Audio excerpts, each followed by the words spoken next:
Hi, my beautiful family. Welcome back to Mr. Peter Stories. Before we begin, let's take a moment to connect our hearts in prayer. Dear Lord, with all the love in my heart, I lift up my beautiful family watching this right now. Bless them abundantly, not just in the ways they ask, but in ways that will take their breath away. Fill their souls with peace, their hearts with overflowing joy, and their lives with unshakable faith. For those carrying silent burdens, ease their pain. For those waiting on a miracle, Lord, let their breakthrough come swiftly. Wipe every tear, calm every storm, and let them wake up tomorrow feeling lighter, stronger, and deeply loved. Let them never feel alone, for you are with them, and we, their family, are here too. Surprise them with blessings so beautiful they will know without a doubt that you have heard their prayers. Amen. My beautiful family, no matter what life throws at us, we will rise again. This is not just a channel, it's our home, our family, our voice, and together we are unstoppable. Our next goal is 20,000 subscribers, and we are only 3,000 away with 10 days left in March. I know we can do this, so promise me, like this video, subscribe, and share this channel with at least 3 friends.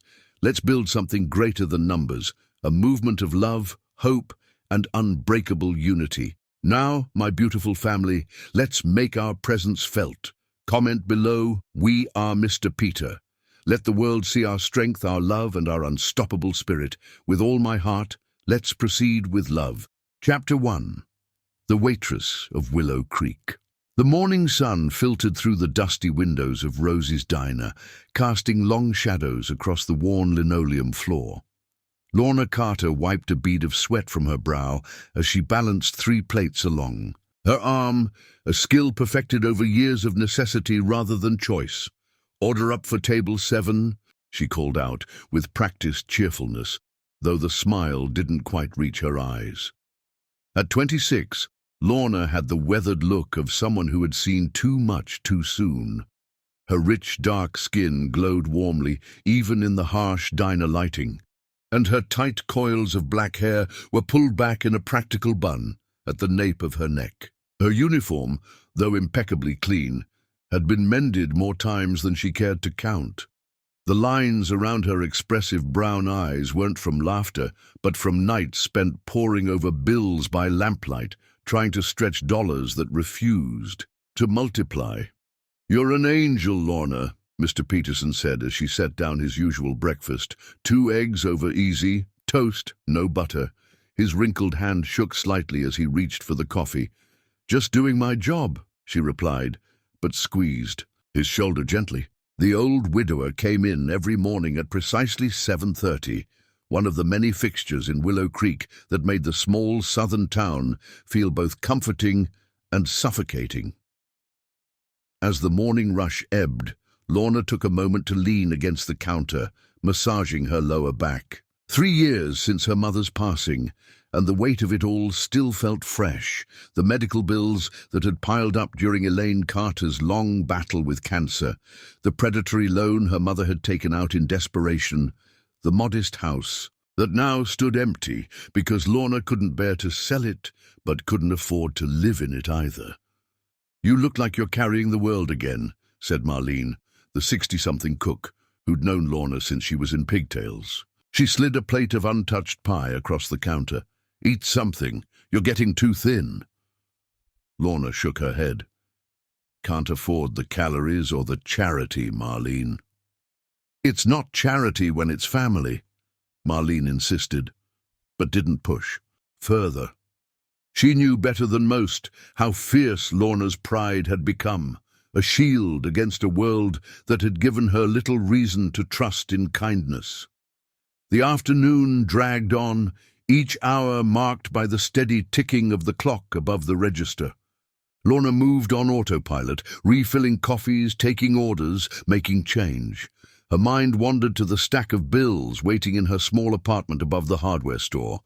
The electric company had sent a final notice, and her car needed repairs. She couldn't postpone much longer. "Did you hear about the Wilkinson property?" Betsy, the other waitress, whispered during a lull. "Someone finally bought it. A city man, they say. paid cash. Lorna shrugged. The old Wilkinson estate had stood empty for years, a once grand mansion now crumbling at the edges of town. Good luck to him. Place probably has more problems than it's worth. You're such a pessimist, Betsy sighed, twirling a strand of bleached hair. Maybe he's handsome. Maybe he'll sweep one of us off our feet. Lorna couldn't help but laugh. Because that's exactly how life works, Bets. Prince Charming rolls into Willow Creek, Mississippi, looking for a waitress bride. It could happen, Betsy insisted. And people could start paying their medical bills with fairy dust, Lorna replied. But there was no real bite to her words. She'd long ago accepted that dreams were luxuries, and love was something that happened. To other people, people who weren't drowning in debt, people who had the freedom to think beyond tomorrow. As evening approached, dark clouds gathered on the horizon, promising a storm. The dinner crowd was sparse, locals hurrying home before the weather turned. Lorna glanced at her watch. Just 2 more hours until closing. Later, as rain began to lash against the windows, she stood by the door, watching lightning split the sky. The storms always made her think of her mother.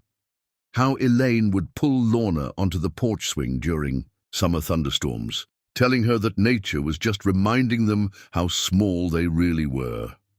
You've got to be bigger than your circumstances, Lorna girl, her mother had often said. Dream anyway, love anyway, live anyway. But Elaine hadn't known how hard that would become. She hadn't known about the loan shark who appeared at the funeral, hadn't known how quickly the medical bills would devour Lorna's community college fund, hadn't known that living anyway would mean working 60-hour weeks just to stay afloat. The bell above the door jangled, pulling Lorna from her thoughts.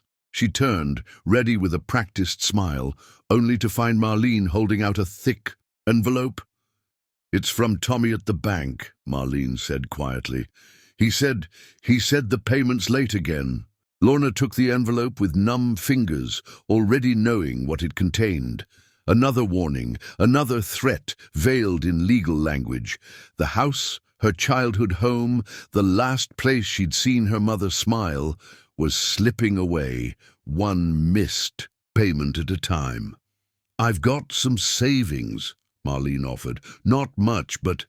No, Lorna cut her off, tucking the envelope into her apron pocket. I'll figure it out. I always do. But as she turned back to the rain-streaked windows, Lorna Carter felt the familiar tightness in her chest, the fear that had been her constant companion since her mother's death.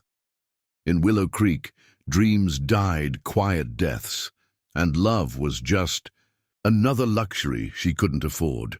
The storm was getting closer, lightning illuminating the empty street in stark flashes. Somewhere out there, life was happening to other people. People born into different circumstances. People who didn't have to count every penny and sacrifice every comfort. Thunder rumbled, a low warning that echoed through the empty diner.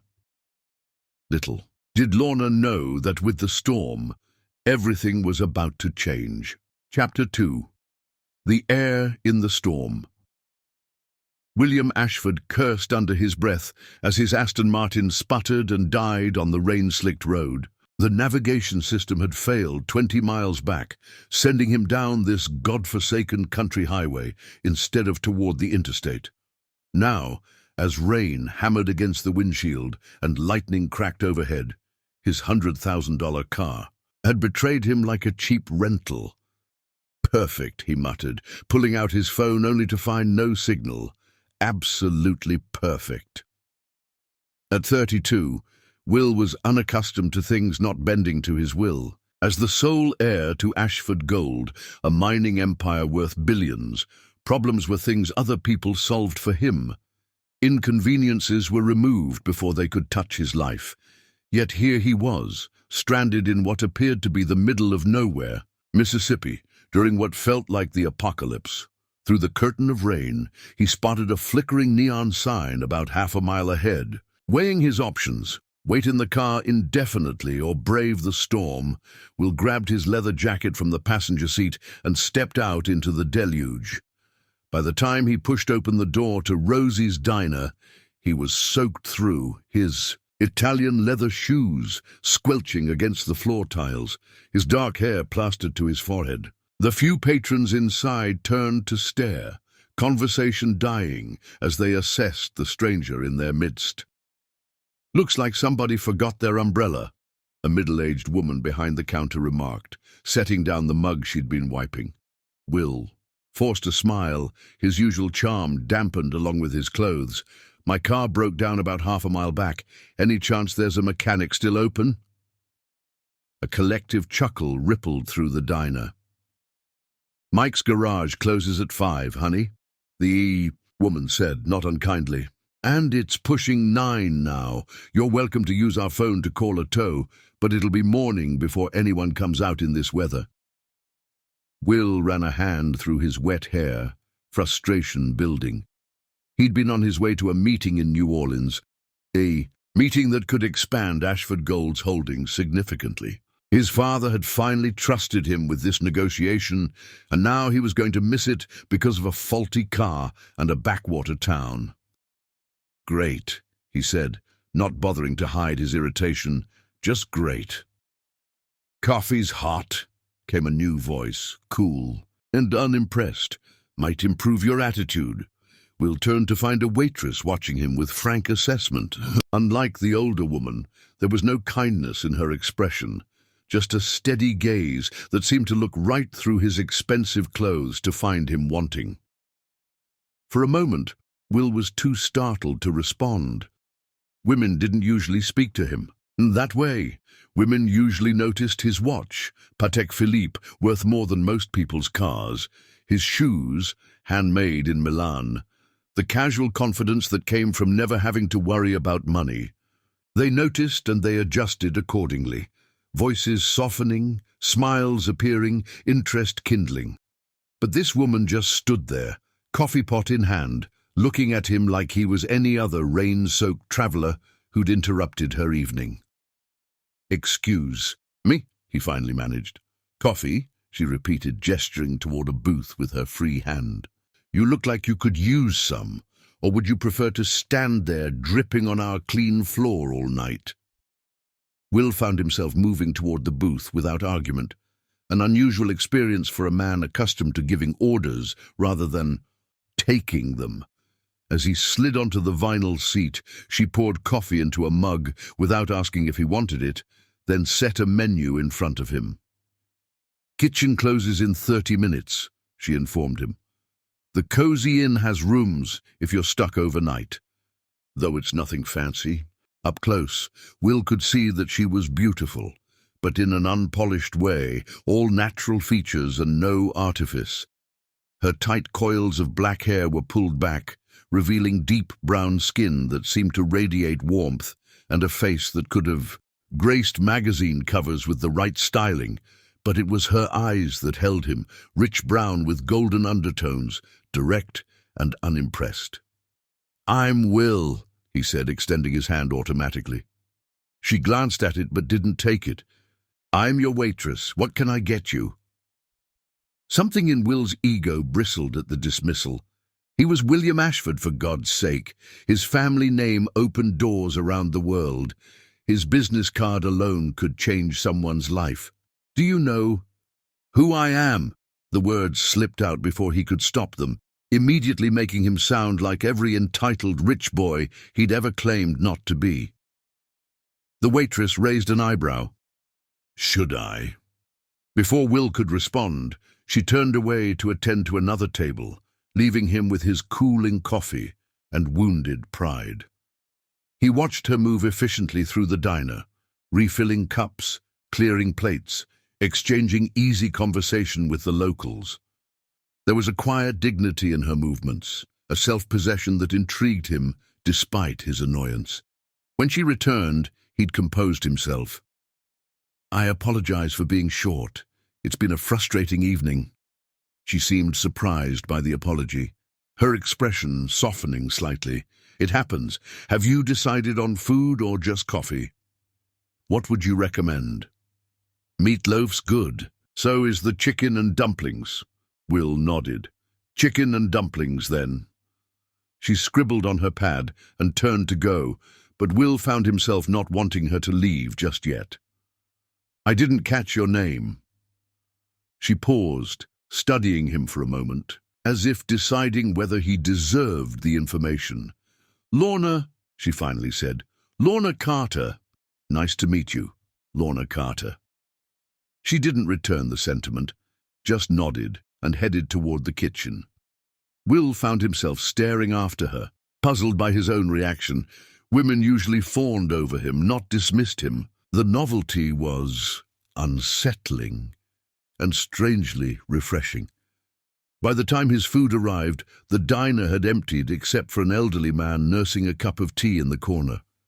The storm continued to rage outside, rain beating against the windows in rhythmic waves. This is actually quite good, Will said after his first bite, genuinely surprised. Lorna shrugged. Marlene's been cooking it for 30 years. Should be good by now. Will gestured to the empty booth across from him. Would you like to sit? I'm guessing you're closing soon. She hesitated, then glanced at the clock. 10 minutes, she agreed, sliding into the booth with visible reluctance. If you're stuck here overnight, I should warn you that the Cozy Inn really does live up to its name. 1 bed, 1 bath, paper-thin walls. I've stayed in worse, Will lied, thinking of the 5-star hotels that were his usual accommodation. Lorna's mouth quirked, suggesting she didn't believe him. Right. So, Lorna Carter, Will said, setting down his fork. What's your story? Don't have one worth telling, she replied, avoiding his gaze. Just a waitress in a small town, nothing special. But there was something in the way she said it, a defensive edge that told Will there was much more beneath the surface. For the first time that evening, his frustration faded, replaced by genuine curiosity. Everyone has a story, he insisted. Lorna met his eyes then, and Will was struck by the weariness he saw there, a bone-deep tiredness that seemed at odds with someone her age. Some stories aren't for sharing with strangers, she said quietly. Then more briskly, finish up, we're closing. As she stood to go, Will found himself saying, I'll be back tomorrow. My car, remember. Lorna looked at him for a long moment, something unreadable crossing her face. Willow Creek has a way of disappointing city folk, she said finally. Don't expect too much. But as she turned away, Will Ashford realized he was already expecting something, though he couldn't quite name what. All he knew was that for the first time in a long time, someone had looked at him, really looked at him, and found him unremarkable, and that more than anything else made him determined to see Lorna Carter again. Chapter 3. An Extended Stay. The Cozy Inn lived up to its name in the worst possible ways. Will spent the night on a mattress that felt more like a medieval torture device than a bed, listening to the storm battle against windows that rattled with every gust of wind. By morning, his back ached, his mood was foul, and his only consolation was the thought of hot coffee at Rosie's diner. Mike from Mike's garage confirmed Will's suspicions with a low whistle. Electrical systems fried, he announced, wiping his hands on a greasy rag. Lightning must have hit nearby. Gonna need parts shipped from Jackson, maybe even Memphis. Week minimum. A week, Will repeated incredulously. That's unacceptable. I have meetings, commitments. Mike shrugged, unimpressed by Will's urgency. Way I see it, you got 2 choices. Wait for the parts, or rent a car in Jackson and come back when it's fixed. Jackson's about 2 hours away, if you can find someone to drive you. Will pulled out his phone, relieved to see he finally had signal. One call to his assistant would sort this out. She'd arrange for a car, a driver, whatever he needed. But as he started to dial, an image flashed in his mind. Lorna Carter's unimpressed face, those hazel eyes that had looked right through his expensive clothes and arrogant assumptions. For Reasons he couldn't quite articulate. The thought of proving her right, of being the entitled city man who couldn't handle a minor setback, rankled. Is there somewhere I could stay that's a step up from the cozy inn? He found himself asking instead. Mike scratched his chin thoughtfully. Betty Wilson rents rooms in her Victorian on Maple. Bit nicer, has one of them fancy breakfast spreads. Will nodded, making a decision that would have shocked his board of directors and infuriated his father. I'll take care of the car later. For now, point me toward Betty Wilson's. 3 hours later, settled into a surprisingly charming room in Betty Wilson's Victorian, Will sat on a porch swing with a glass of sweet tea, watching Willow Creek wake up. The town was small but picturesque, the kind of place featured in nostalgic films about simpler times. The storm had cleared, leaving behind a crisp autumn day and fallen leaves that crunched underfoot. His phone buzzed persistently. His assistant, his father's secretary, the New Orleans contact whose meeting he'd missed. Will silenced it, feeling a strange liberation in this forced pause. When was the last time he'd sat still? When was the last time he'd looked at a town, really looked at it, instead of evaluating its potential for profit? Mr. Ashford. Betty Wilson appeared at his elbow, a plump woman with kind eyes and a no-nonsense demeanor. Call came for you at the house phone. Gentleman from Wilkinson Realty. Will frowned. I didn't contact any realtors. Betty smiled, knowingly. Word travels fast in Willow Creek. Tom heard about your car trouble and thought you might be interested in looking at properties while you're stuck here. The old Thornfield estate's been sitting empty for years, owners desperate to sell. Will was about to decline when a thought struck him. What better way to extend his stay in Willow Creek, to have more chances to unravel the mystery of Lorna Carter, than to feign interest in local real estate? Actually, he said, I'd love to take a look. The Thornfield estate exceeded even Will's jaded expectations. Sitting on 20 acres at the edge of town, the antebellum mansion had seen better days, but retained an undeniable grandeur. High ceilings, intricate woodwork, a sweeping staircase that belonged in a period drama, all wrapped in a neglect that spoke of potential rather than defeat.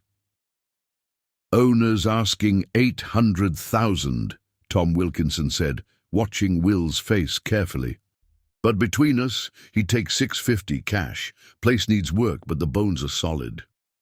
Will wandered from room to room, mentally calculating renovations. He had no need for a country estate, particularly one in rural Mississippi, hours from the nearest airport. It was an absurd consideration. Yet standing on the balcony, overlooking rolling grounds that stretched toward a distant creek, Will felt something shift inside him.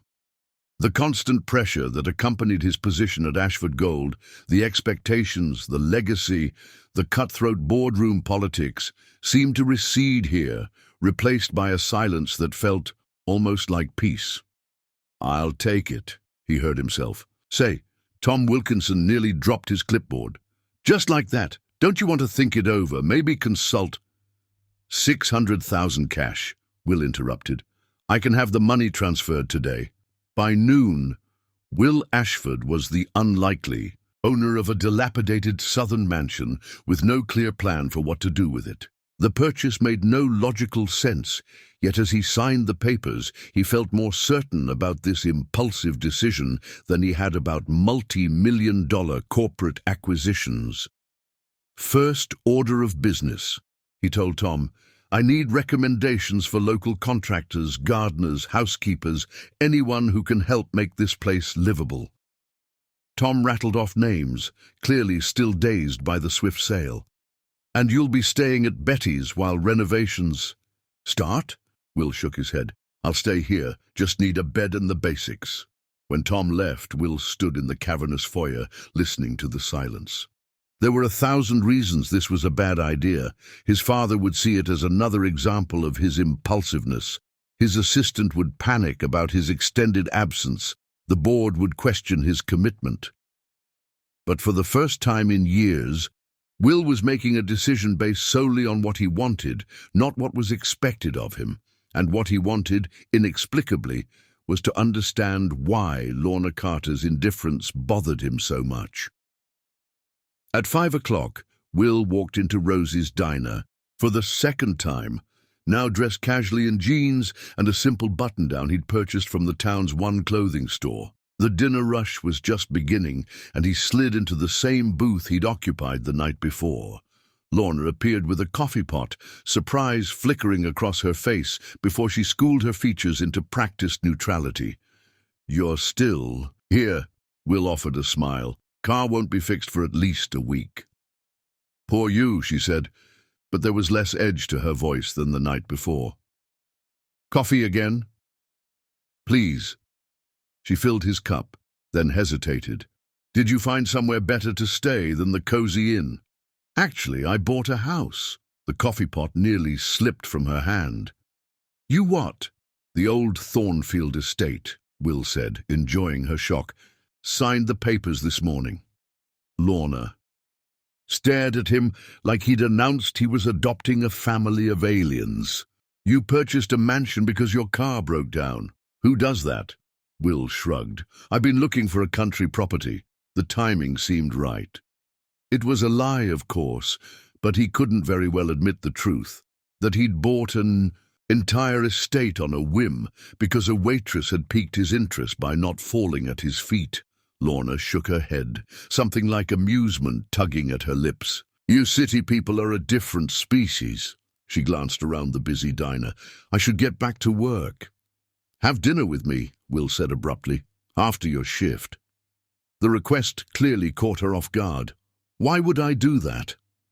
"Because I'm new in town and could use some local insight. Because you're intriguing. Because it's just dinner, not a marriage proposal." Lorna studied him, wariness and curiosity battling in her expression. "I don't date customers. It's not a date, it's a consultation. I'll even pay for your expertise about local contractors and services." She raised an eyebrow.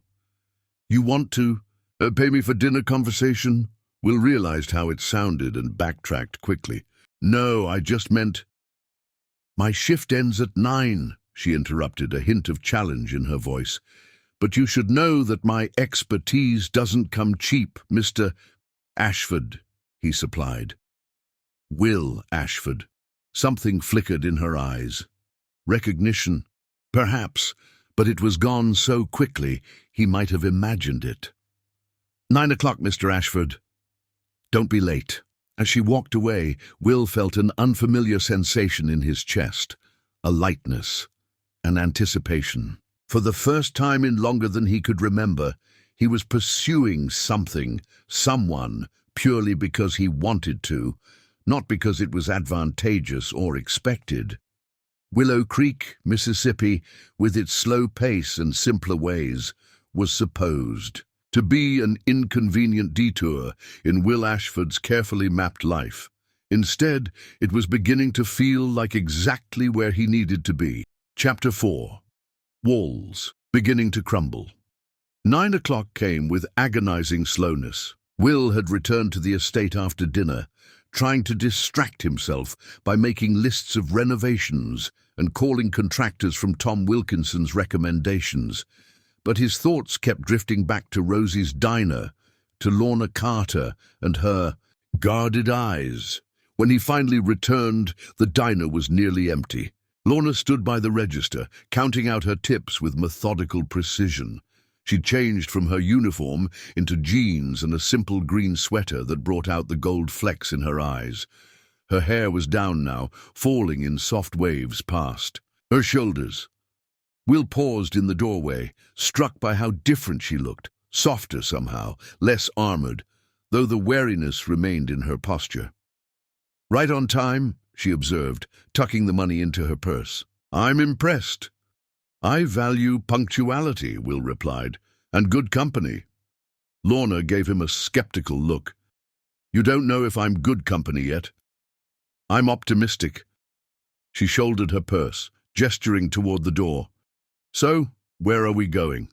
"Options are limited. There's the grill on Main, or the pub by the courthouse. Both kitchens close at 10. Will hadn't considered this limitation. In the cities he frequented, restaurants served until midnight at least. Which do you prefer? The pub has better food. The grill has fewer people who'll stare at us and start rumors. Rumors? Lorna's mouth quirked. Small town, Mr. Ashford. I go to dinner with a stranger, an obviously wealthy stranger, and tongues will wag for weeks. Will considered this. Does that bother you? She hesitated, then shrugged. I've survived worse scrutiny. The pub it is. They walked in companionable silence, the night air crisp with the promise of coming winter. Will found himself hyper-aware of Lorna beside him. The subtle scent of something floral in her hair, the way she kept a careful distance between them. The pub, called simply O'Malley's, was warm and surprisingly cozy, with dark wood panelling and soft lighting. A few locals glanced up as they entered, their curious gazes lingering longer than politeness dictated. Told you, Lorna murmured as they slid into a booth in the corner. Small town. A waitress approached, her eyes widening slightly at the sight of Lorna with a stranger. Evening, Lorna. Unusual to see you on this side of the service. Hey, Kate, this is Will Ashford. He's the one who bought the Thornfield place? Kate's eyebrows shot up. Well, welcome to Willow Creek, Mr. Ashford. What can I get you folks? They ordered a whiskey for Will, a lemonade for Lorna, and a selection of appetizers to share. When Kate retreated, Will leaned forward, curious. Not a drinker, Lorna shook her head. Can't afford the calories or the reduced inhibitions. It was such an unexpectedly revealing statement that Will wasn't sure how to respond. Before he could formulate a reply, Lorna changed the subject. So, William Ashford, what brings a man who can buy a mansion on impulse to a place like Willow Creek? And don't say your broken car, because I'm not buying that anymore. Will considered deflecting, but something in Lorna's direct gaze made him opt for honesty. Truthfully, I was on my way to a business meeting in New Orleans. The car breaking down was genuinely unexpected. And the house purchase? He smiled ruefully. Impulse, like you said, but not a random one. Meaning, Will took a sip of his whiskey, buying time. How could he explain what he barely understood himself? Have you ever felt trapped by expectations, by the life others have planned for you? Lorna's expression shifted, a flash of understanding before her guards went up again. Can't say I have. Most people in Willow Creek are just trying to survive, not escape predetermined success. Her words held a bite, but Will pressed on. My father built Ashford Gold from nothing. It's his life's work, his legacy, and I'm the heir apparent, groomed since birth to take over. Every decision, every relationship, every move I make is scrutinized for how it affects the company. Kate returned with their food, interrupting the moment. When she left, Lorna picked up a fried green tomato, considering it thoughtfully. Sounds terrible, she said, but her tone lacked genuine sympathy. Having opportunities handed to you, never worrying about money, knowing your future is secure. Will felt a flare of defensiveness. That's not what I know it's not, she interrupted, surprising him. I'm being unfair. Privilege comes with its own problems, but you have to understand how it sounds to someone like me. Someone like you? Lorna set down her fork, meeting his gaze directly. My mother died 3 years ago after a long illness that bankrupted us. I work 60 hours a week between Rosie's and a cleaning job at the elementary school, and I still can't make ends meet. The house I grew up in is about to be foreclosed on, and I've got debt collectors calling daily. So, forgive me if I'm not overwhelmed with pity for the billionaire's son who feels trapped by his silver spoon. The bluntness of her assessment left Will momentarily speechless.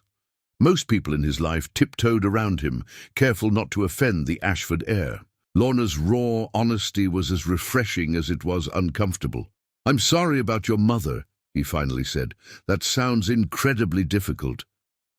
Lorna blinked, clearly expecting a different response. "It is what it is," she said, her voice softer now. "Everyone has their struggles, even spoiled billionaires' sons." Will ventured, offering a self-deprecating smile. A hint of amusement flickered across her face. "The jury's still out on that." They ate in silence for a moment, the tension easing as they both retreated to safer ground. Will watched Lorna covertly, noting the careful way she ate, savoring each bite as if it were precious. "What made you stay in Willow Creek?" he asked eventually. "After your mother passed, I mean." Lorna considered the question. "At first it was the house. I couldn't bear to sell it. Then it was the debt, making it impossible to leave. Now—" She trailed off, looking past Will toward the other patrons. "I don't know. It's home, I guess, even when it feels like a trap." Something in her words resonated with Will, a recognition of a shared feeling, despite their vastly different circumstances. "That's why I bought the estate," he admitted quietly. "Standing there, looking out over the grounds, I felt something I haven't felt in years. Like I could breathe. Like I could be someone other than William Ashford, heir to Ashford Gold." Lorna studied him, really looked at him, perhaps for the first time. "And who would that be?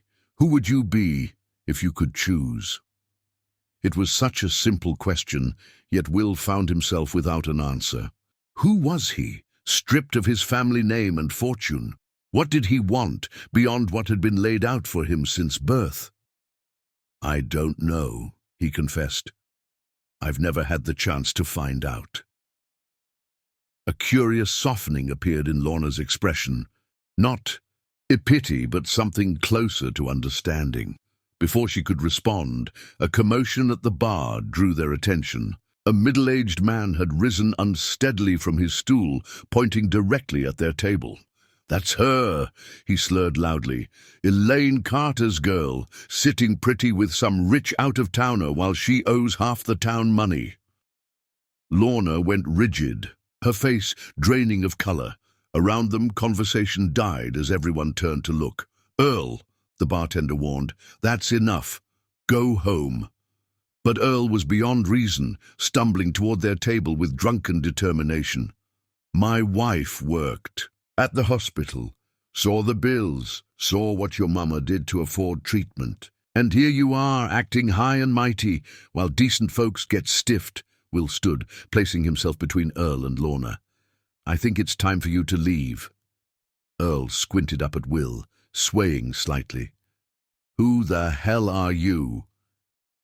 "Someone who doesn't appreciate your interruption," Will replied coldly, using the tone that had cowed boardroom opponents, twice as intimidating as this drunk. "Now back off."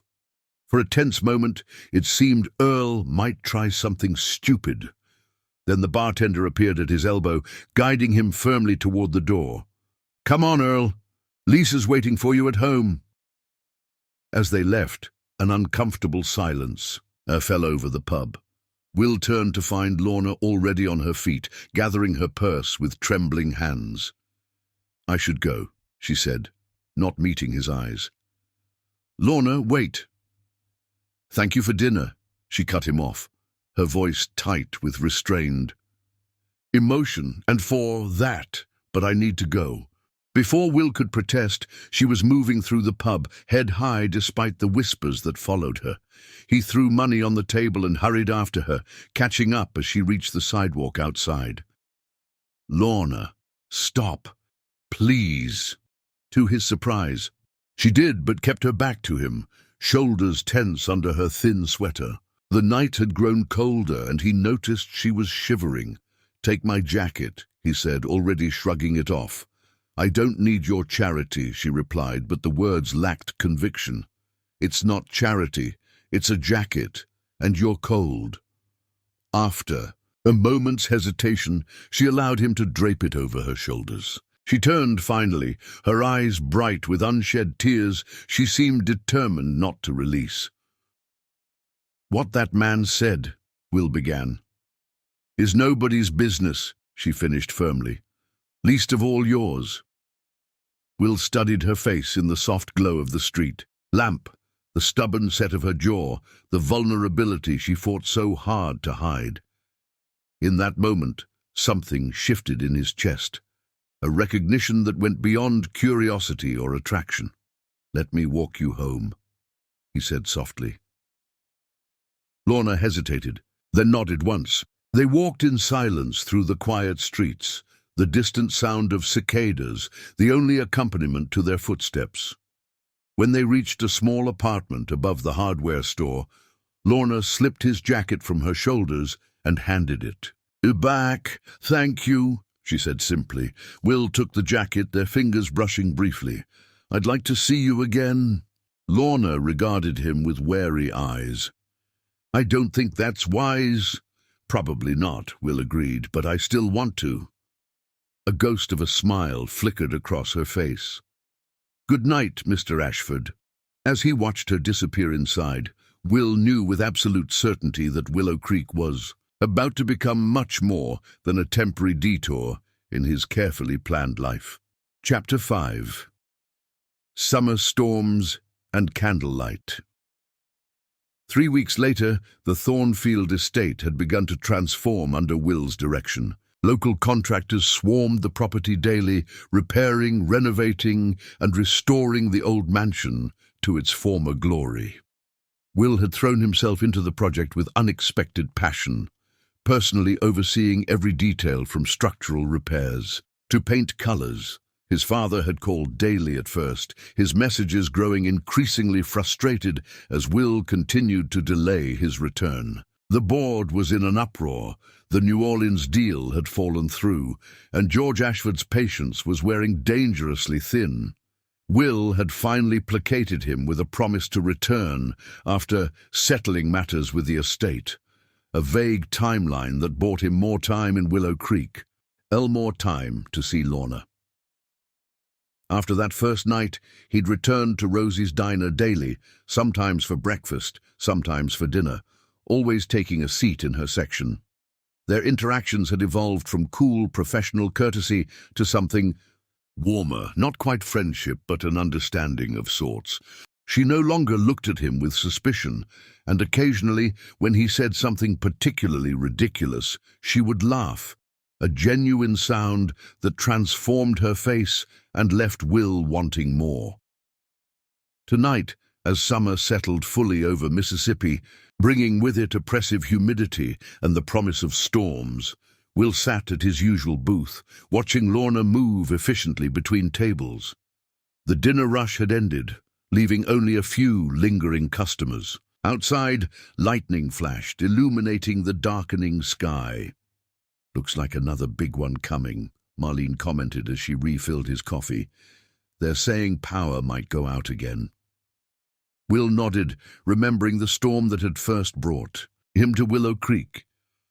"How are the renovations at the house coming along?" Marlene asked, clearly fishing for information. The entire town was curious about the wealthy stranger who had bought the Thornfield estate and showed no signs of leaving. "Slowly," Will replied with a smile, "but progress is being made." Marlene hummed knowingly.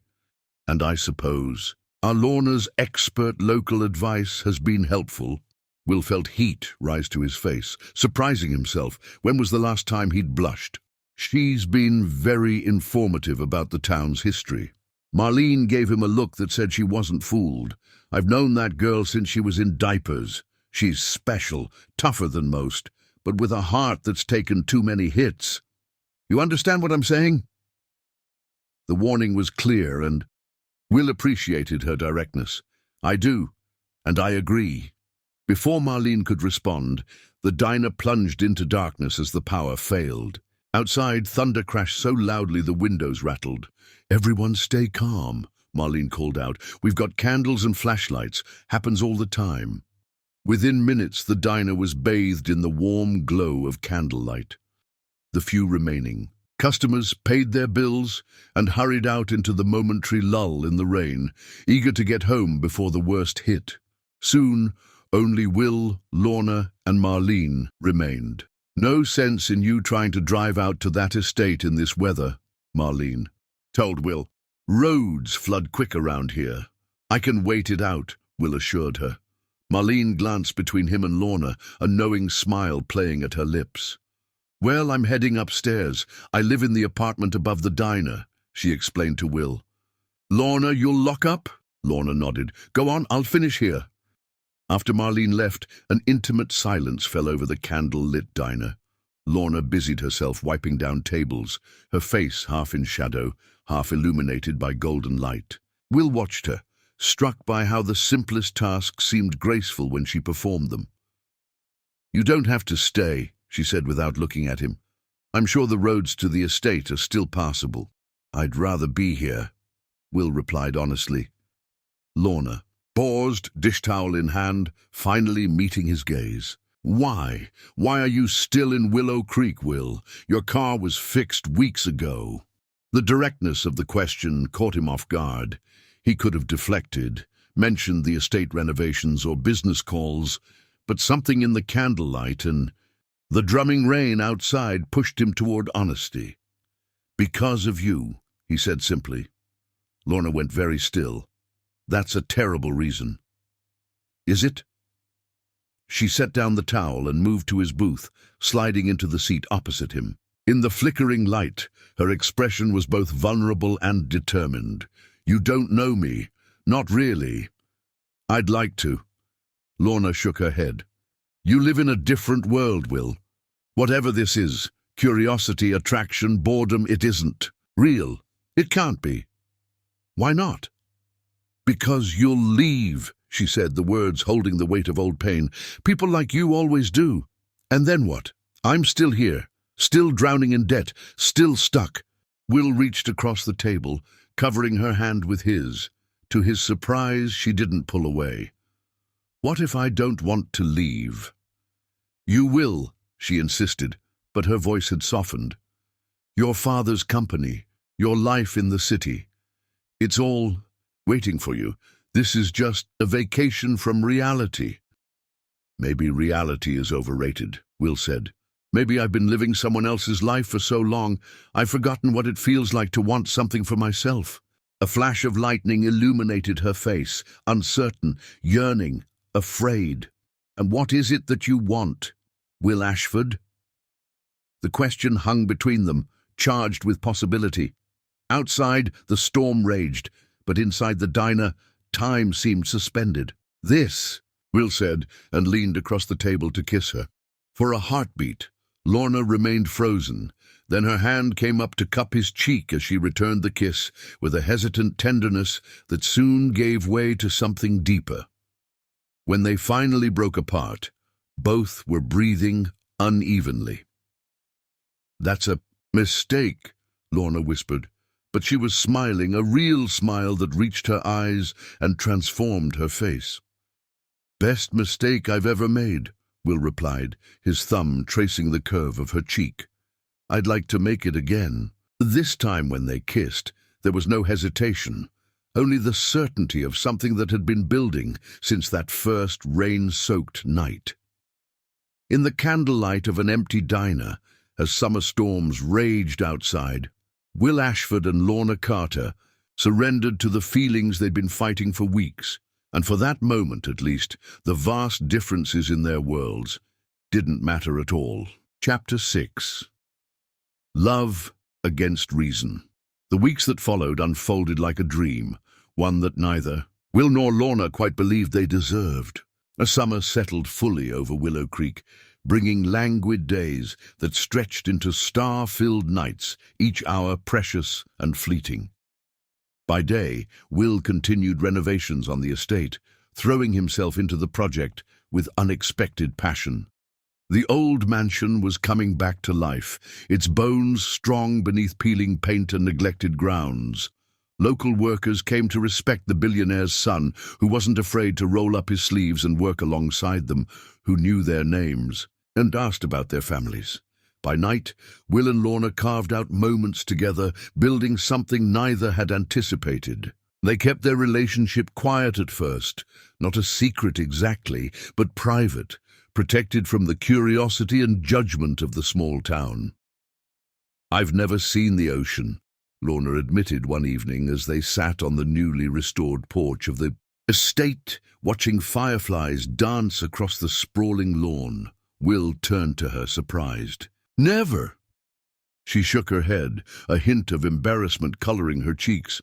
"Never left Mississippi, actually. Mom always talked about taking me to see the Gulf Coast, but there was never enough money, and then she got sick, and—" She trailed off, shrugging as if to dismiss the weight of missed opportunities. The next day, Will rented a car and drove her to the coast.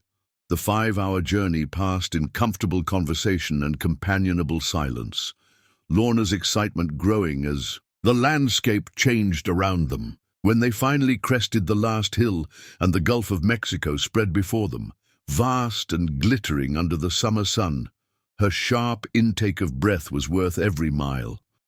"It's so much bigger than I imagined," she whispered, her hand finding his across the console.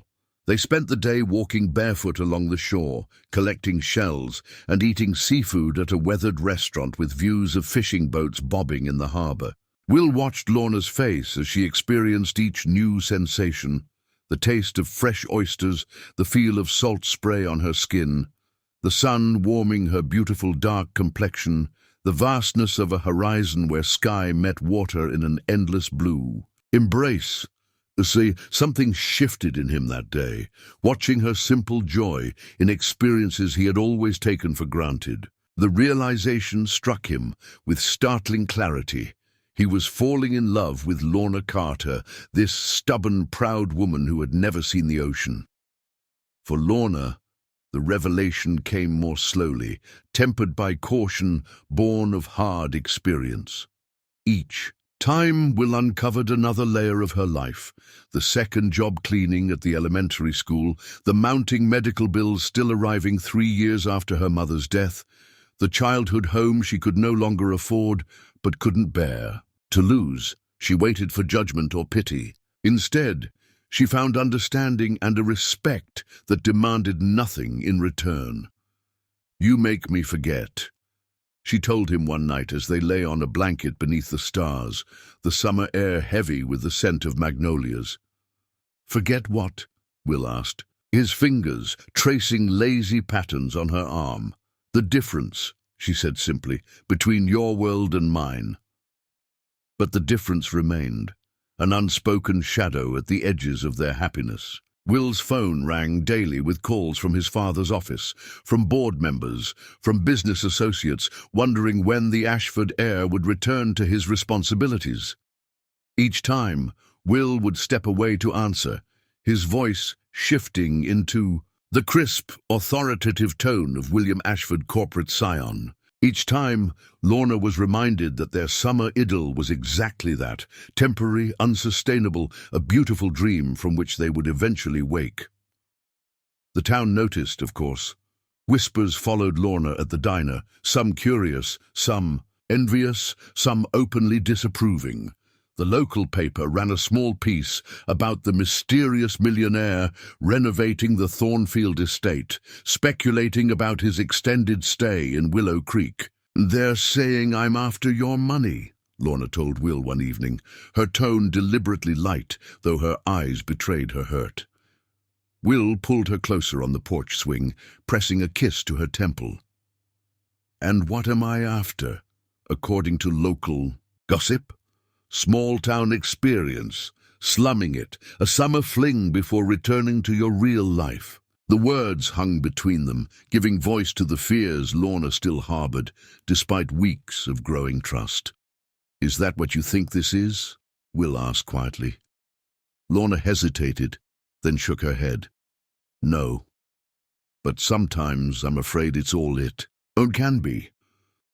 Will took her face in his hands, forcing her to meet his gaze. "I love you, Lorna Carter," he said, the words simple and unadorned, but filled with certainty. "Whatever comes next, whatever complications we face, that won't change." Tears filled Lorna's eyes, but her smile was radiant. "I love you too," she whispered. "God help me, but I do." The admission, once made, seemed to free something in both of them. Their love, acknowledged and named, grew stronger in the face of uncertainty. Will began talking about the future, about Lorna moving into the estate once renovations were complete, about managing Ashford Gold remotely, about building a life together that bridged their disparate worlds. Lorna allowed herself to believe, cautiously at first, then with growing hope. She introduced Will to her small circle of friends, brought him to her childhood home, the house she was still fighting to keep, and shared stories of her mother, the woman who had taught her strength in the face of impossible odds. For 6 glorious weeks, they existed in a world of their own making, where love seemed enough to overcome any obstacle. Lorna's financial worries eased as Will insisted on helping with the mortgage payments, framing it as an investment rather than charity to preserve her pride. The summer stretched before them, golden and full of possibility. Neither noticed the sleek black car that arrived one afternoon, parking discreetly near the town square. Neither saw the distinguished grey-haired man who emerged, his cold eyes assessing Willow Creek with calculation rather than curiosity. George Ashford had come to retrieve his son, and he hadn't come to negotiate. Chapter 7. The Father's Arrival. George Ashford had built an empire through strategic ruthlessness. He recognized vulnerabilities with a predator's instinct and exploited them without remorse. Success, in his view, was not achieved through sentiment or hesitation, but through decisive action and calculated sacrifice. His son had always been his one blind spot, the only area where his legendary control faltered. Will's impulsive nature, his stubborn idealism, his refusal to fully embrace the cutthroat mentality required to lead Ashford Gold. These were weaknesses George had spent years trying to correct, with limited success. But this latest escapade, abandoning responsibilities for a backwater town and some waitress, was beyond acceptable. It was time to end the charade. George spent his first day in Willow Creek, observing from a distance. He dined at Rosie's diner, watching the woman who had ensnared his son as she moved efficiently between tables. Lorna Carter was beautiful in an unpolished way, he would grant her that. Her dark skin and natural hair were striking, but none of that mattered to him. She was clearly common. From her practical clothing to her direct manner, everything about her screamed of a life far removed from the Ashford world. And as a black woman from a struggling background, she represented everything George saw as incompatible with the Ashford name and legacy. "First time in Willow Creek?" Marlene asked as she refilled his coffee, eyeing his tailored suit with barely concealed suspicion. "Just passing through," George replied with practiced charm. "Quaint little place." "It has its charms," Marlene agreed cautiously. "What brings you to our neck of the woods, Mr. Richards?" George lied smoothly. "Michael Richards. Just some business to attend to." He left a generous tip and spent the afternoon making inquiries around town, casual questions that revealed the full picture of his son's entanglement. Will had bought the old Thornfield estate, was pouring money into renovations, and had been seen frequently with Lorna Carter, the waitress whose mother had died, leaving her in financial straits. By evening, George had compiled a dossier of Lorna's weaknesses. The mortgage she struggled to pay on her childhood home, the medical debt that still haunted her, the fierce pride that would resist direct charity, and most significantly, her obvious love for Will, a love mingled with insecurity about their different stations. George checked into the town's one decent hotel and placed a series of calls to his private investigator, to his lawyers, to business associates who owed him favors. By morning, he had everything he needed to execute his plan. He didn't approach Will directly. That would only trigger his son's defiance. Instead, he had his assistant send a message requesting a private meeting with Lorna Carter at the hotel restaurant, signed simply, "A friend of Will's."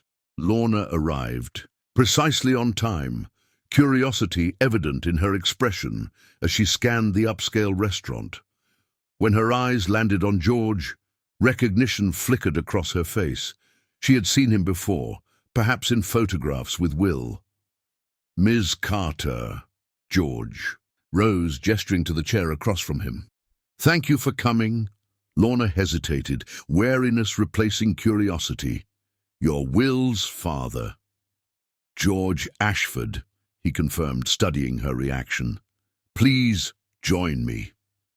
Lorna sat, her posture deliberately straight, her expression guarded. "Does Will know you're here?" "Not yet. I thought you and I should talk first." A server appeared with champagne, but Lorna waved it away, asking for water instead. George noted the refusal, not easily impressed or intimidated. That would make things more challenging, but not impossible. "I'll be direct, Ms. Carter," George said after the server departed. "My son is the heir to a multi-billion-dollar corporation. He has responsibilities, obligations that extend beyond his personal desires. His extended vacation here has had serious consequences." "I'm sure Will is aware of his responsibilities," Lorna replied evenly. "He's not a child." "No, but he has always been idealistic, impulsive." George leaned forward, his voice softening. "He believes he can have it all, the career, the legacy, and now you. I'm here because someone needs to be realistic about what's at stake." Lorna's expression remained neutral, but her knuckles whitened around her water glass. "And what exactly is at stake, Mr. Ashford?" George reached into his briefcase and withdrew a folder, sliding it across the table. "Take a look." Inside were financial statements, projections showing Ashford Gold's stock decline, reports of deals falling through, confidential board minutes, expressing concern about Will's absence. "The company is suffering without him," George explained as Lorna scanned the documents. "Thousands of employees depend on Ashford Gold for their livelihoods. Pension funds, investment portfolios, charitable foundations, all affected by this uncertainty." He waited, observing as Lorna processed the information. The weight of consequence was settling on her shoulders, exactly as he'd intended. "Will can manage from here," she said finally, but there was less conviction in her voice. "Technology makes distance irrelevant. For routine matters, perhaps, but leadership requires presence, commitment." George withdrew another envelope from his briefcase. "Which brings me to my proposition." Lorna's eyes narrowed. "Proposition?" $500,000, George said calmly, pushing the envelope toward her. "No strings attached. Use it to pay off your mother's medical debts, save your childhood. Home, start fresh somewhere new. All I ask is that you end things with Will." Lorna stared at the envelope as if it might bite her, then raised her eyes to meet George's. The contempt he saw there was unexpected. "You think I can be bought?" she asked, her voice dangerously quiet. "Everyone has a price, Ms. Carter. I'm simply offering yours. You don't know me at all." George sighed as if disappointed by her reaction. "It's not about knowing you. It's about knowing what's best for my son." He leaned forward, his voice taking on a confidential tone. "You think love is enough. My son doesn't belong in this town, and you know it. You love him. Then let him go before he hates you for ruining him." The words hit their mark. Doubt flickered across Lorna's face before she regained her composure. "I'm not the one trying to control his life," she said, standing abruptly. "Keep your money, Mr. Ashford. Will makes his own choices." George remained seated, unfazed by her rejection. "For now, perhaps. But consider this, Miss Carter. How long before he resents giving up everything for you? How long before he misses the life he was born to lead? Before the novelty of small-town simplicity wears off and he's left with regret?" Lorna didn't respond, but George saw the uncertainty in her eyes. He had planted the seed. Now he just needed to water it. "Think about it," he said as she turned to leave. "The offer remains open." As Lorna walked out of the restaurant, shoulders straight, despite the trembling George could detect in her hands, he made another call. It was time for the second phase of his plan. By evening, Lorna had pushed the encounter from her mind, at least outwardly. When Will asked about her day, she mentioned a doctor's appointment, an extra shift at the school, anything but her meeting with his father.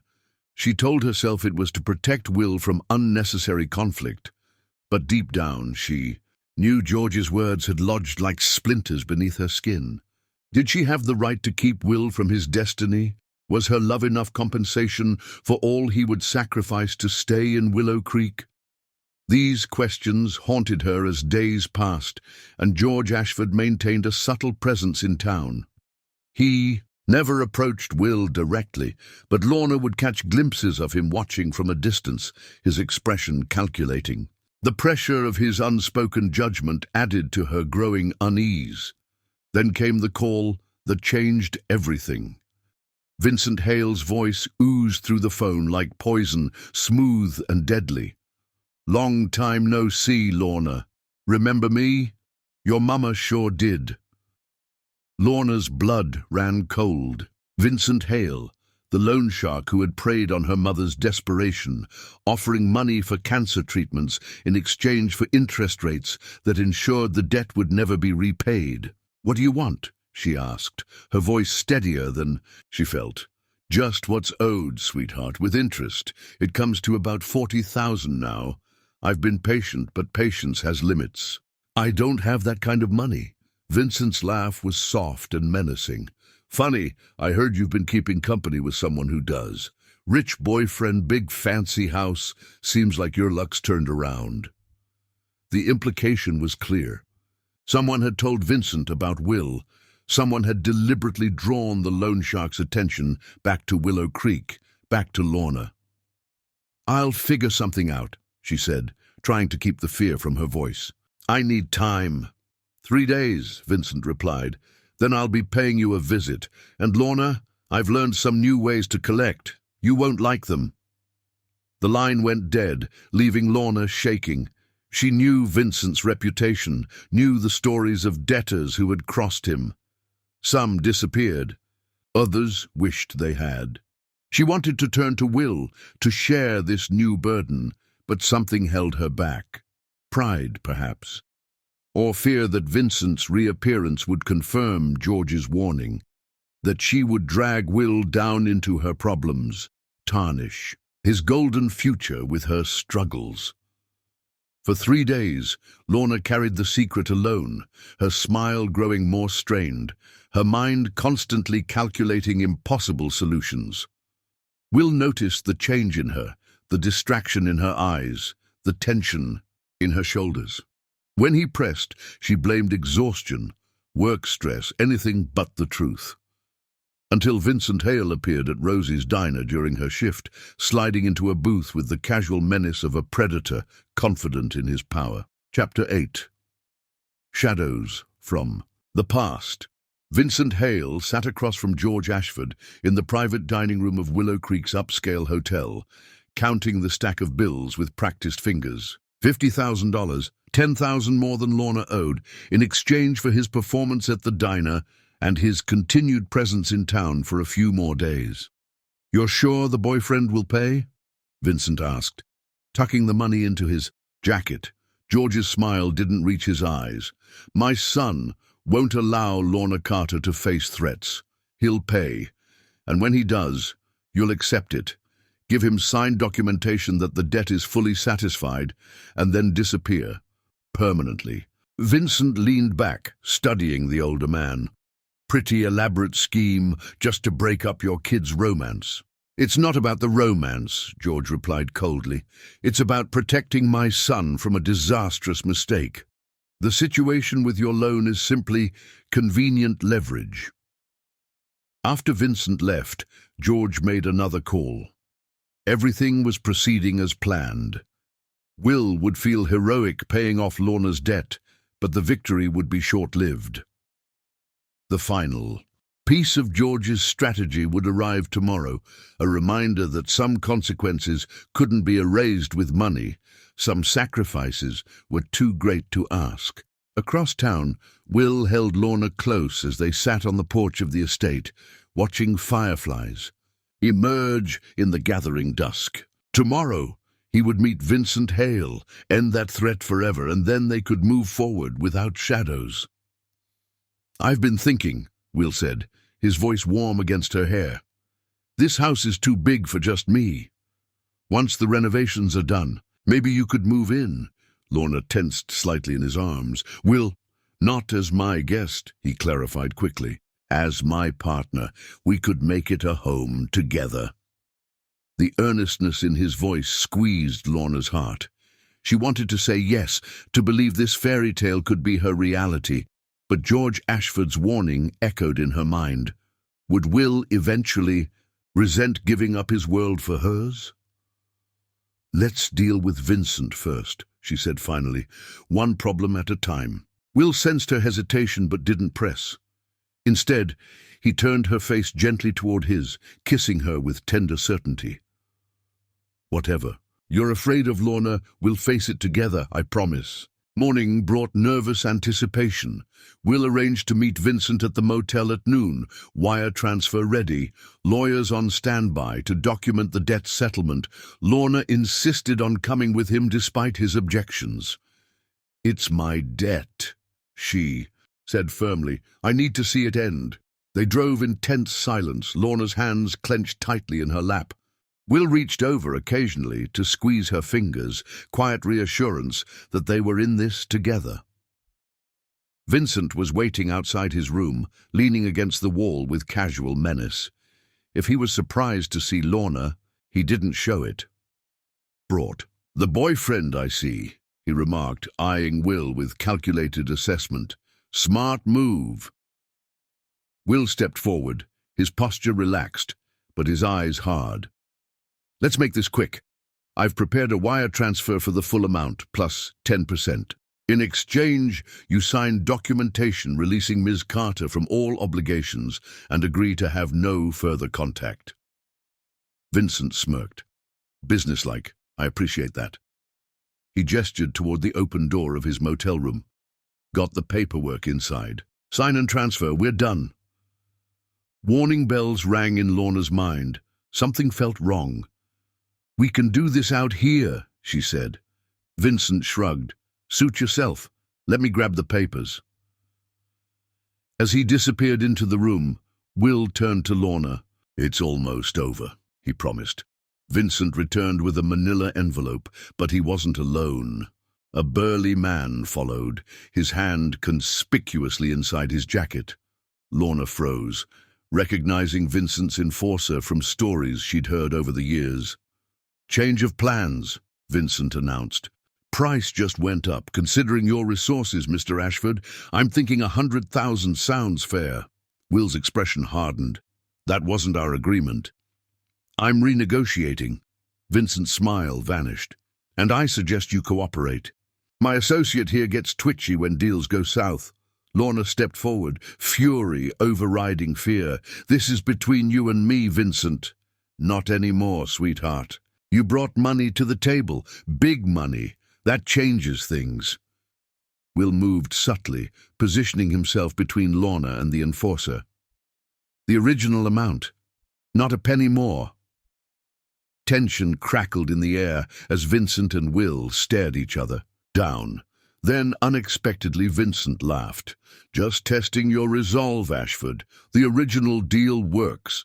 He waved his hand, and the enforcer retreated into the motel room. "Let's conclude our business."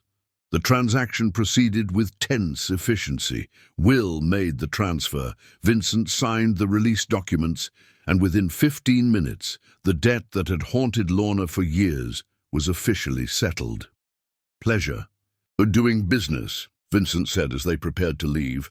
Oh, and Lorna? Your mother would be proud. Found yourself a real white knight. The words followed her to the car, undercutting the relief she should have felt. Was that all she'd done? Found someone to save her? Was George Ashford right after all? Will sensed her disquiet on the drive back. What's wrong? It's over, Lorna. He can't hurt you anymore. I know, she said, staring out the window. I wish I could have handled it myself. Will reached for her hand. Relationships mean not having to face everything alone. It doesn't make you weak to accept help. His words helped, but the nagging doubt remained. As they pulled up to the estate, Lorna saw an unfamiliar car in the driveway, a sleek sedan with tinted windows, expensive, discreet. Expecting someone? She asked. Will frowned. No, stay here while I check. But as they approached the house, the front door opened and George Ashford stepped onto the porch.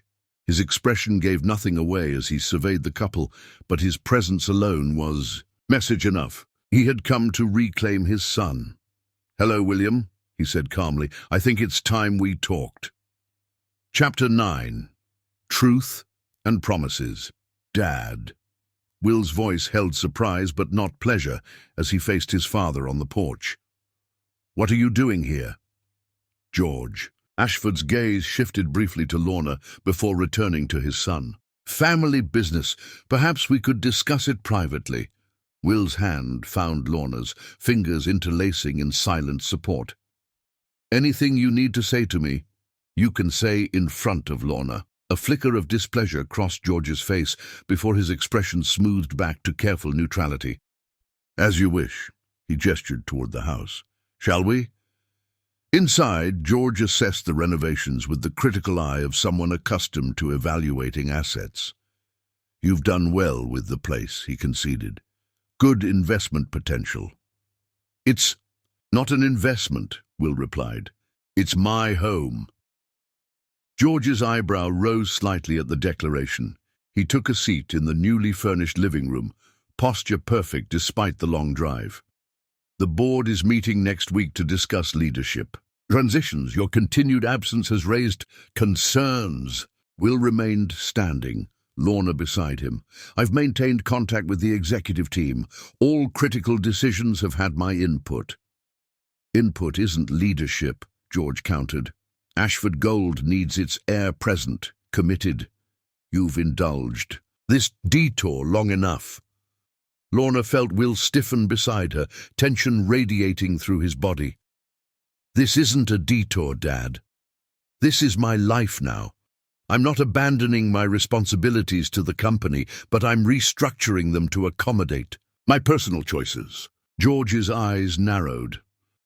Personal choices have consequences, William. Not just for you. He withdrew a folder from his briefcase.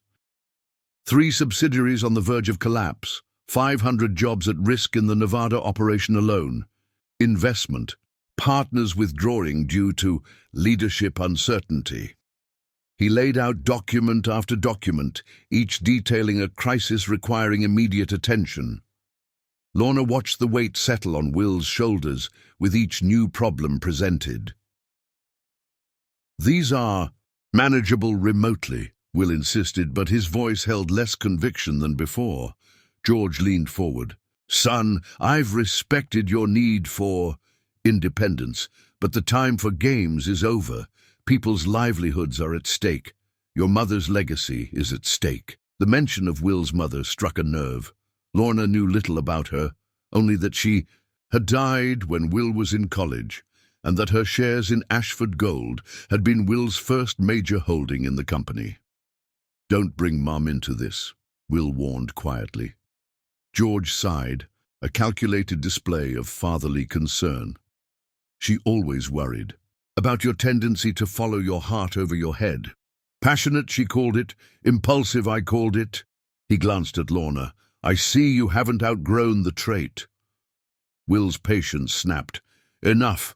Lorna isn't some impulsive decision. She's the woman I love, the future I choose." The declaration hung in the air, absolute in its certainty. Lorna's heart swelled even as anxiety gnawed at her. The divide between Will's world and hers had never seemed wider than in this moment, with George Ashford's cold assessment making the contrast painfully clear. "I see." George stood, straightening his already impeccable suit. "Then I suppose there's nothing more to discuss tonight. I'll be staying at the hotel in town. We can continue this conversation tomorrow, when emotions aren't running quite so high." The door. He paused, turning back to Lorna. "Miss Carter, I wonder if I might have a word with you. Alone." Will moved protectively closer. "Anything you have to say to Lorna?" "It's okay," Lorna interrupted, touching Will's arm gently. "I can handle a conversation." After a moment's hesitation, Will nodded. "I'll be right inside." Once Will had reluctantly withdrawn, George's demeanor shifted subtly. The polite mask remained, but his eyes grew colder, more calculating. "You're making a mistake," he said without preamble. "Not just for yourself, but for my son." Lorna held his gaze steadily. "I love him." Love. George pronounced the word like a diagnosis, such a convenient excuse for selfishness. "There's nothing selfish about loving someone," Lorna countered. "There is when it destroys their future." George stepped closer, lowering his voice. "You think Will can simply abandon his birthright? That he can play house in this backwater town while an empire crumbles? He will resent you, Miss Carter. Perhaps not today, perhaps not this year, but eventually he will look at you and see everything he sacrificed." The words struck deep, echoing Lorna's own fears. "Will makes his own choices, does he?" George smiled thinly. "Or does he make reckless decisions based on temporary emotions? My son has a habit of grand gestures followed by quiet regrets. Ask him about the charitable foundation he started after college, the one he abandoned when the day-to-day reality proved less glamorous than the initial vision, or the sustainable mining initiative he championed, then relegated to subordinates when something more exciting caught his attention. Doubt crept into Lorna's mind despite her best defenses. She knew Will was impulsive, had seen his enthusiasm. For the estate renovations wax and wane as challenges arose. What if George was right? What if this, their love, their future, was just another of Will's passionate projects, destined to be abandoned when the novelty faded? "You don't know him like I do," she said, but her voice lacked conviction. "I've known him his entire life," George replied quietly. "I've watched him follow this pattern since childhood. The question isn't whether he loves you now, I believe. He does, in his way. The question is whether that love will withstand the reality of what he's giving up." He reached into his pocket and withdrew a business card. "When you're ready to discuss a more practical resolution to this situation, call me, for Will's sake, if not your own." After George departed, Lorna found Will waiting inside, tension evident in every line of his body. "What did he say to you?" he demanded. Lorna considered lying, protecting Will from the manipulations of his father. But their relationship had been built on honesty, even when it was difficult. "He thinks you'll regret choosing me over your responsibilities," she admitted. "That this is a pattern for you, passionate beginnings followed by abandonment when, oh, things get hard." Will's expression darkened. "That's ridiculous. He's trying to manipulate you, drive a wedge between us." "Is it true," Lorna asked quietly, "about the foundation, the mining initiative?" Will's hesitation was answer enough. He ran a hand through his hair, frustration evident. "Those were different situations. I didn't abandon them. I delegated when other priorities emerged." "And I'm just another priority?" The question slipped out before Lorna could stop it. "Will, crossed the room in 3 quick strides, taking her hands in his. "No, God, no. You're everything, Lorna, everything." His eyes searched hers, desperate for understanding. "Those projects were work. This, us. This is my life, my heart."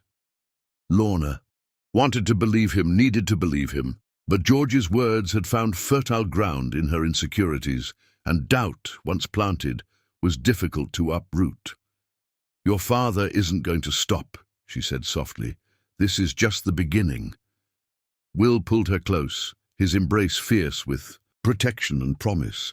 "Then we face him together. I won't let him or anyone else come between us." That night, as they lay tangled in sheets still damp from lovemaking, Will whispered plans for their future, renovations to finish, rooms to decorate together, holidays to celebrate in their home.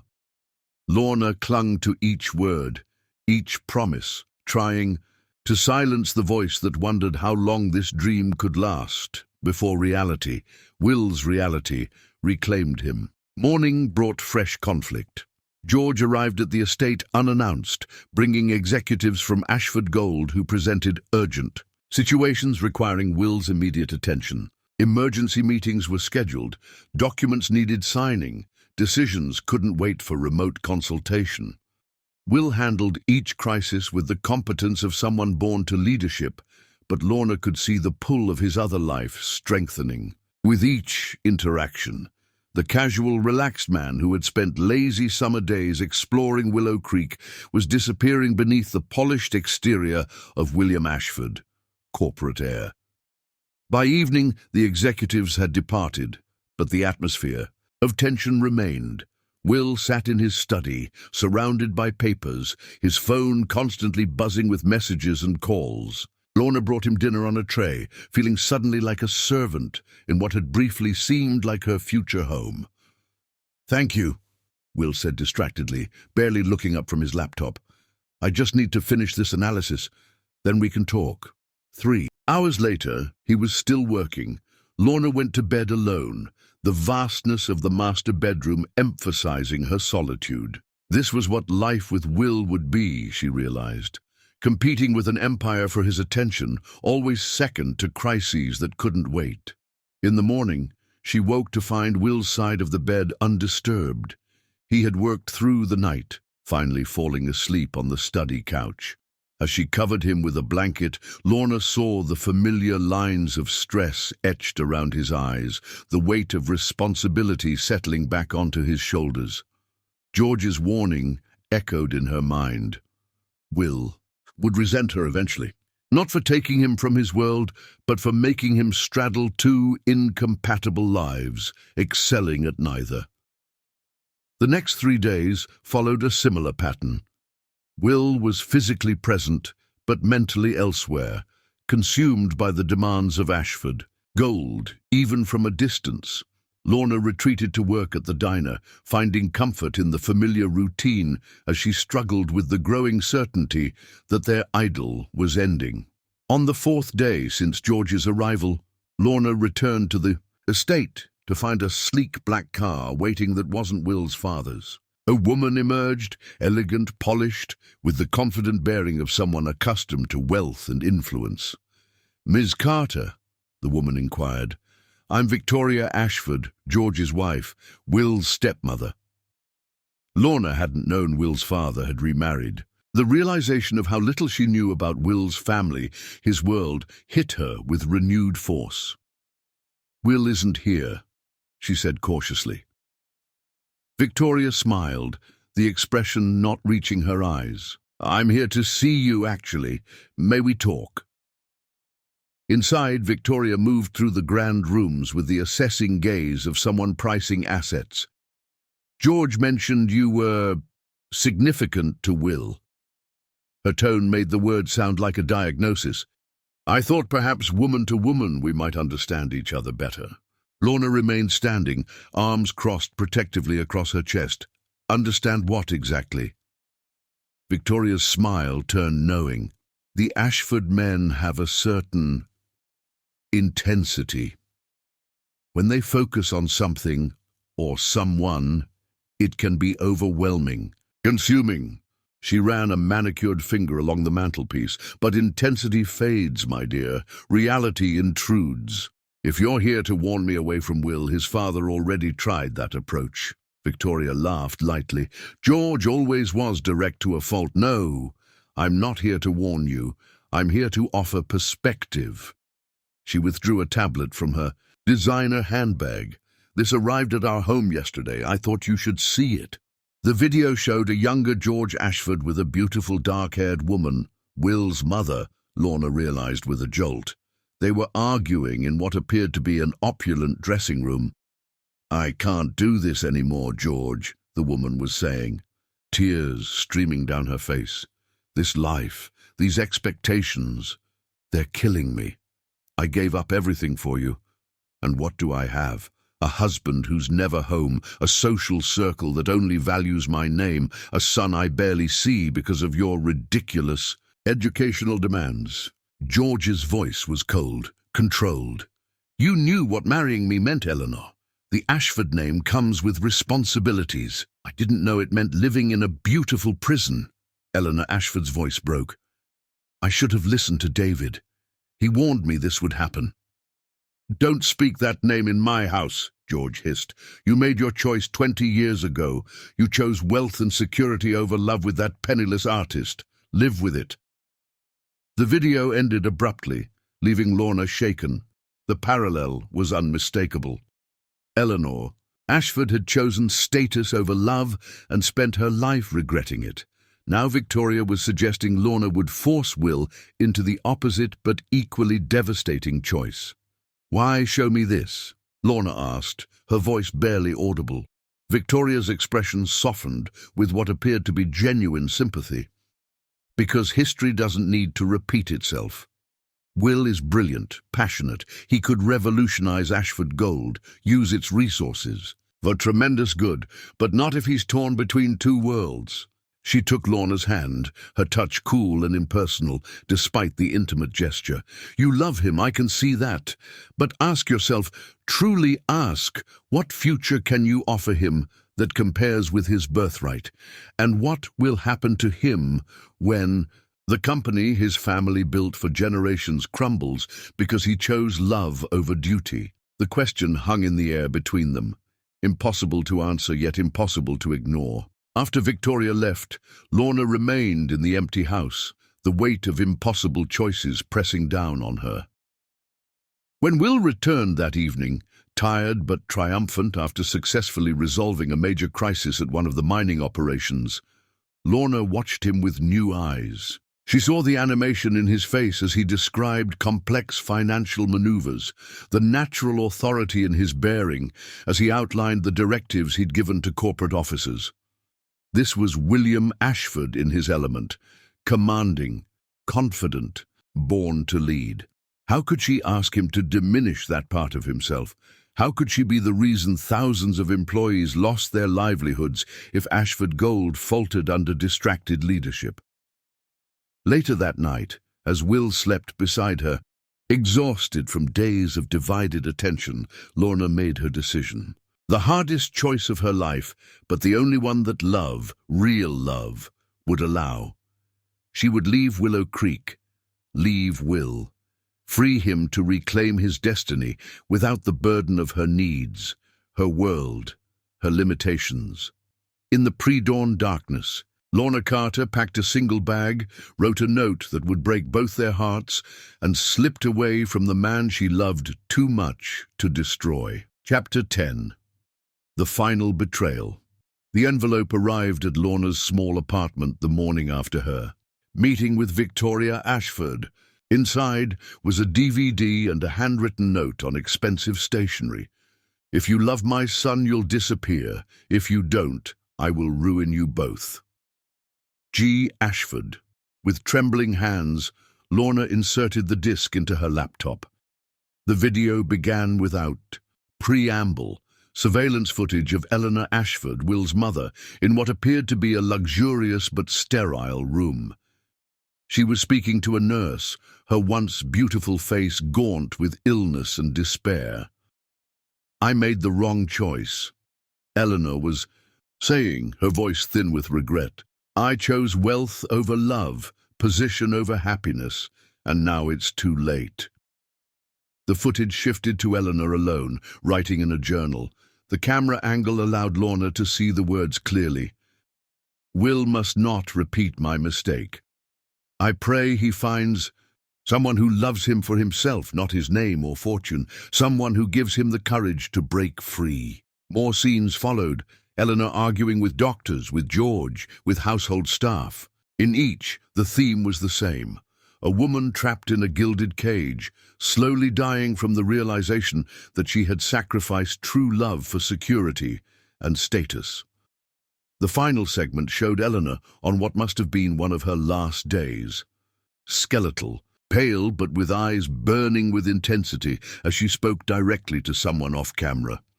Tell Will the truth when he's old enough to understand. Tell him I loved David until the end. Tell him to choose differently than I did. The screen went black, then text appeared. Eleanor Ashford died of natural causes 3 weeks after this recording. The truth was never shared with Will. Lorna sat frozen, the implication clear. George Ashford was not simply trying to separate her from Will. He was threatening to reveal painful truths about Will's mother if Lorna remained in the picture. Truths that would devastate Will, possibly destroy his relationship with his father, and certainly distract him from leading Ashford Gold. It was emotional blackmail of the most calculated kind.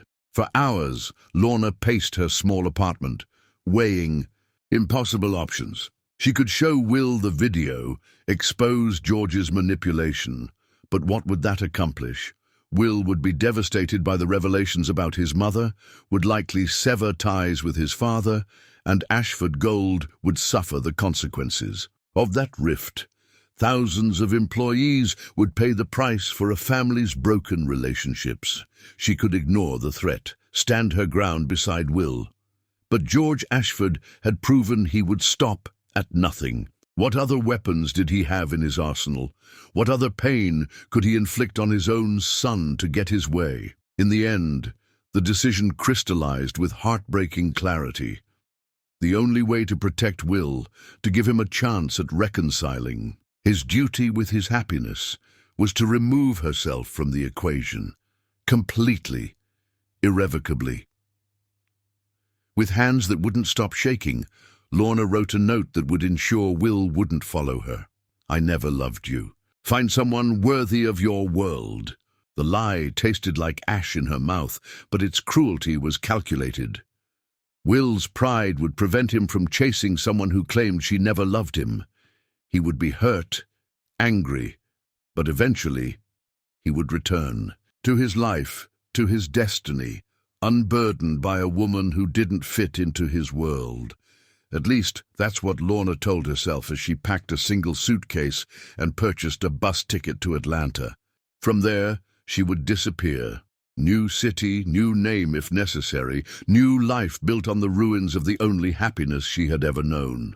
She left the note on Will's pillow, placed her key to the estate beside it, and walked away from Thornfield without looking back. If she looked back, her resolve would crumble, and Will would pay the price for her weakness. Miles away, as Lorna's bus crossed the state line, Will returned to the estate after a long day of meetings. The emptiness hit him immediately. Not just Lorna's physical absence, but a hollowness in the air, as if the house itself knew she was gone. "Lorna?" he called, moving through rooms that suddenly seemed cavernous and cold. "Lorna, are you here?"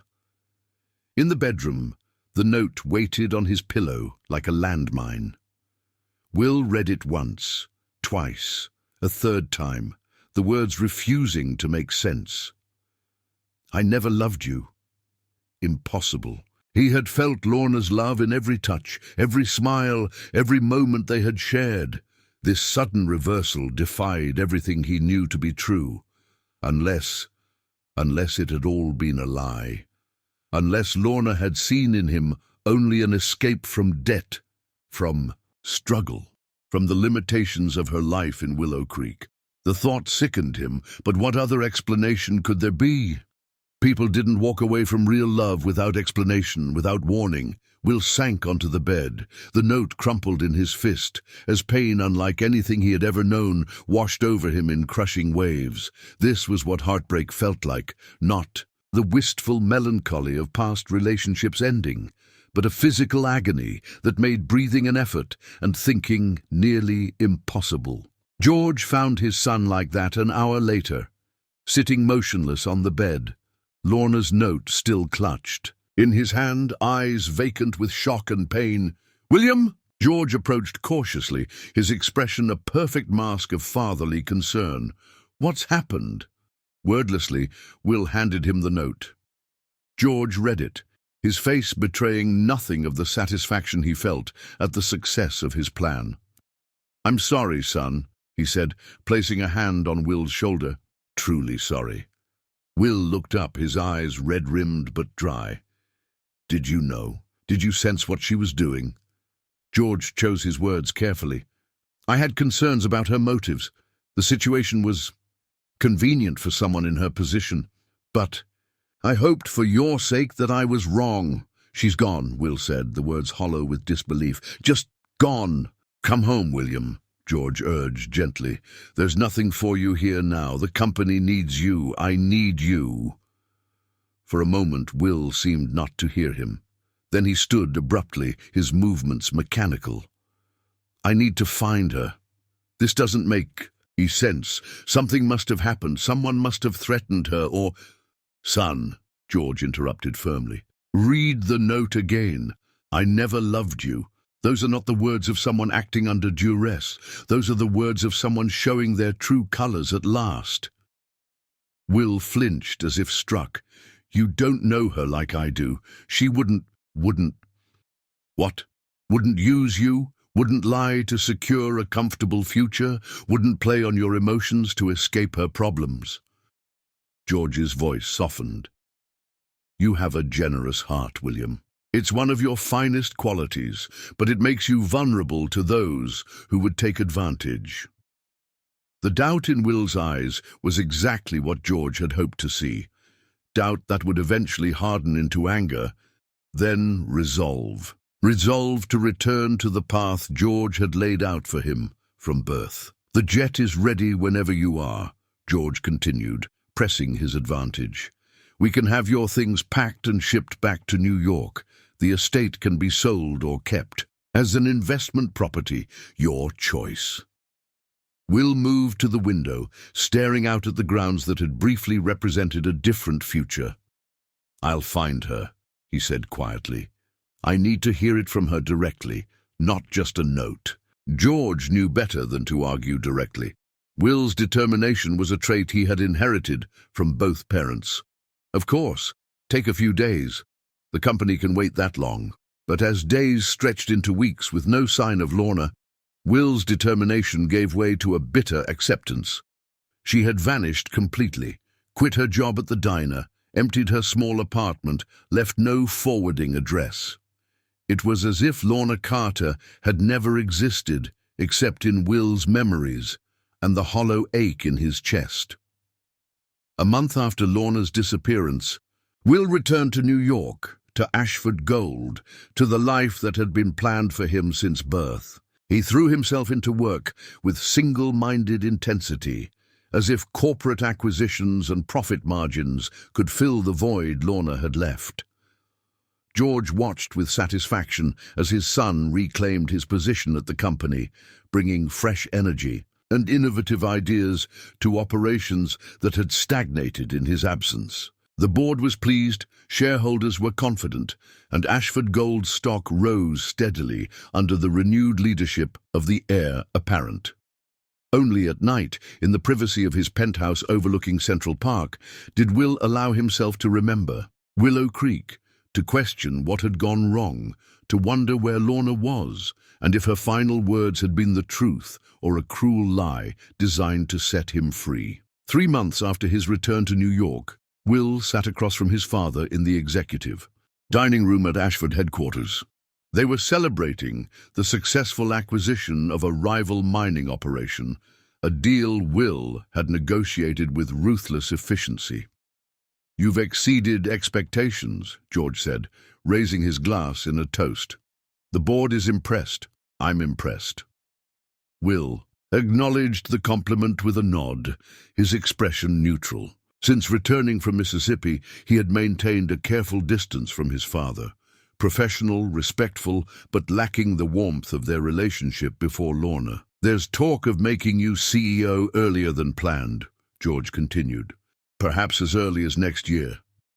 "That would be premature," Will replied, his voice cool. "I still have much to learn." George studied his son, noting the changes that went beyond the superficial. Will had always been confident, but there was a new hardness to him now, an edge that hadn't existed before. He made decisions more quickly, compromised less, demanded more from those around him. He was becoming the leader George had always wanted him to be, forged in the fire of personal loss. "You know," George said carefully, "I've been thinking about the Thornfield estate. It seems a shame to sell it after all the work you put into it. Perhaps we could develop it as a corporate retreat, somewhere for executives to recharge, away from the pressures of New York." Will's expression didn't change, but his grip on his wine glass tightened slightly. "Do whatever you think best. I won't be returning to Willow Creek." Later that night, as George prepared for bed in his Manhattan brownstone, Victoria approached him with concern in her eyes. "He's changed," she observed. "Harder, colder. Is this really what you wanted?" George removed his cufflinks with methodical precision. "I wanted him to fulfill his potential. He's doing that now." "At what cost?" Victoria pressed. "He barely smiles anymore. He works 18-hour days. This isn't fulfillment, George. It's burying grief in work." "He'll move past it," George insisted. "Find someone suitable, start a family." The Carter woman was a distraction, nothing more. Victoria wasn't convinced. "I've seen the way he looks when he thinks no one is watching. That's not a man who's moving on." She hesitated. "Perhaps we went too far." George's expression hardened. "We did what was necessary. For William. For the company." "For you," Victoria corrected quietly. "Eleanor would be ashamed of what you've done to her son." The name hung in the air between them, forbidden and powerful. George turned away, ending the conversation. "What's done is done. William is where he belongs, doing what he was born to do. The rest will sort itself out in time." But as months passed and winter gave way to spring, Will showed no signs of healing. He functioned perfectly in the corporate world, making shrewd decisions, increasing profitability, expanding Ashford Gold's reach across continents. But the light had gone out of him. He moved through life like a machine, efficient but empty. Chapter 11. A Man Undone. 6 months after Lorna's disappearance, Will sat alone in his penthouse, a glass of bourbon untouched beside him. Outside, Manhattan glittered with nighttime energy, but he felt disconnected from the city's pulse, isolated despite being at the center of everything. His phone buzzed with a message from his father. Another acquisition opportunity. Another chance to expand the Ashford empire. Will ignored it, his gaze fixed on the small box he held.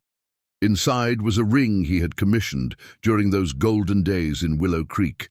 A simple diamond set in yellow gold, nothing ostentatious, nothing that would have made Lorna uncomfortable. He had planned to propose on the anniversary of the night they first kissed during the summer storm, had imagined their life together at the Thornfield estate, had pictured children running across the lawns, had seen decades stretching before them filled with the quiet joy he had discovered in her arms. All shattered by 8 words scrawled on hotel stationery. "I never loved you. Find someone worthy of your world." The penthouse intercom buzzed, pulling Will from his thoughts. The doorman announced Marlene from Rosie's diner. Surprised, Will authorized her to come up, wondering what could have brought Lorna's friend all the way to New York. Marlene looked out of place in the sleek, modern penthouse. Her practical clothes, and no-nonsense demeanor at odds with the minimalist luxury surrounding her. But her eyes were direct as ever when they met Will's. "You look terrible," she announced without preamble. Despite everything, Will found himself smiling. "It's good to see you too, Marlene." She assessed him with the critical eye of someone who had spent decades reading people across a diner counter, not sleeping, not eating properly, working too much. She nodded as if confirming her own suspicions. Just like her. The casual mention of Lorna hit Will like a physical blow. "You've seen her?" Marlene's expression softened. "No, but Betsy's cousin works at a boutique in Charleston. Says a woman matching Lorna's description started there a few months back. Keeps to herself, works too hard. Looks like she's carrying the weight of the world." Charleston. After months of searching, a single clue to Lorna's whereabouts, Will's heart raced with possibility. "Why are you telling me this?" he asked carefully. Marlene fixed him with a steady gaze.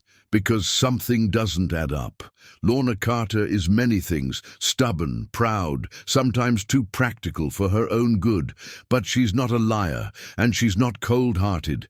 That girl loved you. Anyone with eyes could see it."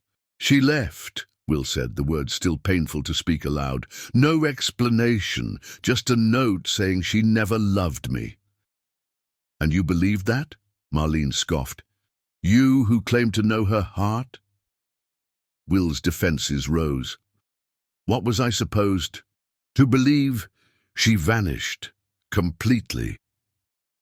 "You were supposed to ask why," Marlene said firmly. "Why would a woman who looked at you like you hung the moon suddenly decide she never loved you? Why would someone who values honesty above all else leave with a lie?" The questions pierced the protective shell Will had built around his heart. He had asked himself the same things countless times in those first desperate weeks, before anger and pride had smothered his confusion. "I tried to find her," he said quietly. "She didn't want to be found." "Or she couldn't be found," Marlene countered. "There's a difference." Will moved to the window, looking out at the city without really seeing it. "What are you suggesting? That someone forced her to leave? That she was threatened?" Marlene was silent for a long moment. "Your father arrived in Willow Creek before Lorna disappeared. Spent a lot of time asking questions about her, about your relationship. My father would never—" Will began automatically, then stopped, uncertainty creeping in. Would George Ashford go to extreme lengths to ensure his son's return to the company? Had he in the past? A memory surfaced. Will's college girlfriend, suddenly transferring to a university in California after meeting George, the investment opportunity that had mysteriously materialized for her father right before her departure. At the time, Will had accepted the coincidence without question. Now, he wondered. "I should go," Marlene said, gathering her purse. "I've said what I came to say. The rest is up to you."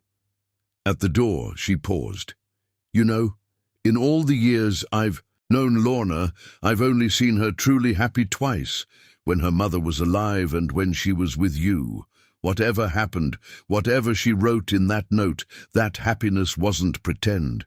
You can take that to the bank." After Marlene left, Will sat motionless for hours, her words echoing in his mind. Could his father have interfered, manipulated Lorna somehow, forced her to leave? The Will who had arrived in Willow Creek all those months ago, naive, trusting, sheltered by privilege, might have dismissed the possibility outright. But the man he had become, hardened by loss and months in the cutthroat corporate world, saw the scenario with different eyes. The next morning, Will entered his father's office without knocking. George looked up from his desk, surprise quickly masked by his usual controlled expression. "William, I was just about to call you. The team in South Africa has—" "What did you do to Lorna?" Will interrupted, his voice dangerously quiet. George's expression didn't change, but something flickered in his eyes. Caution, calculation. "I don't know what you mean." Don't lie to me, Will said, closing the door behind him. Did you threaten her? Pay her to leave? What did you do? George leaned back in his chair, studying his son with newfound wariness. Sit down, William. I'll stand. A tense silence stretched between them, father and son locked in a battle of wills that had been brewing for a lifetime. Finally, George sighed, a sound of resignation rather than remorse. I did what was necessary, he said simply. For you, for the company, for our legacy. The confirmation hit Will like a physical blow, though part of him had already known the truth. What exactly did you do? George's expression hardened. I showed her reality, the consequences of her selfish attachment to you, the damage she would cause to thousands of employees if she kept you from your responsibilities. That wasn't your decision to make, Will said, his voice shaking with barely contained fury. Someone had to make it, George replied coldly. You were too blinded by infatuation to see what was happening. The company was suffering. Your future was being compromised. I merely helped Ms. Carter understand the true cost of your relationship. Did you threaten her? George waved a dismissive hand. I made certain realities clear. What she chose to do with that information was her decision. Will moved to the desk, planting his hands on its polished surface and leaning forward until he was eye to eye with his father. Something in Will's expression must have conveyed the depth of his resolve, because George finally answered directly. I showed her evidence of what happens when an Ashford chooses unwisely. Your mother's experience, her regrets, her unhappiness. Mom? Will recoiled in shock. What does she have to do with this? George's expression tightened. Everything. Eleanor made choices based on emotion rather than reason. She regretted those choices for the rest of her life. I merely ensured Miss Carter understood the parallel. You had no right to use Mom's memory that way, Will said, his voice raw with betrayal. No right to manipulate Lorna. I had every right, George countered, rising to his feet. As your father, as the head of this company, as the custodian of a legacy that spans generations. Will stepped back, seeing his father with painful clarity for the first time. The ruthlessness he had always admired in the boardroom looked very different when turned against someone he loved. Where is she? Will demanded. Does it matter? She made her choice. Where is she? Will repeated, each word edged with steel. George assessed his son, recognizing a determination that mirrored his own. Charleston, he said finally. At least, that's where. The last payment was sent. Payment? Will felt sick. You've been paying her? Not directly, George clarified. An arrangement through intermediaries. Enough to ensure her silence and her absence from your life. Will fought to control his breathing, to think clearly through the rage threatening to consume him. All this time, you let me believe she left because she didn't love me. You watched me suffer and said nothing. I did what was necessary, George repeated, unmoved.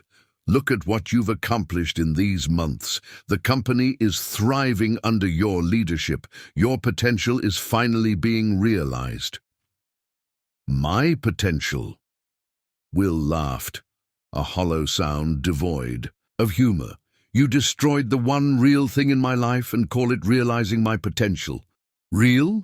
George scoffed. A summer romance with a waitress? That wasn't real, William. It was a fantasy, a temporary escape from responsibility.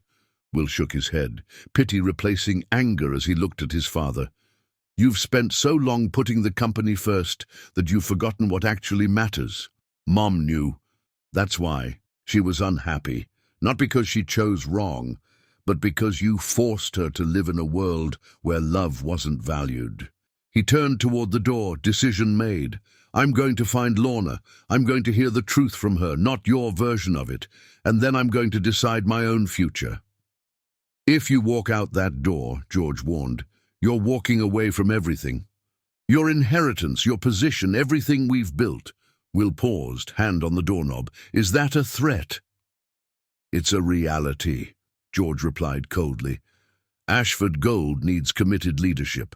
If you choose that woman over your responsibilities, you forfeit your birthright. For a moment, Will stood silent, weighing his father's ultimatum. Then, with deliberate movements, he removed his company ID and placed it on the desk. Keep it, he said quietly. All of it.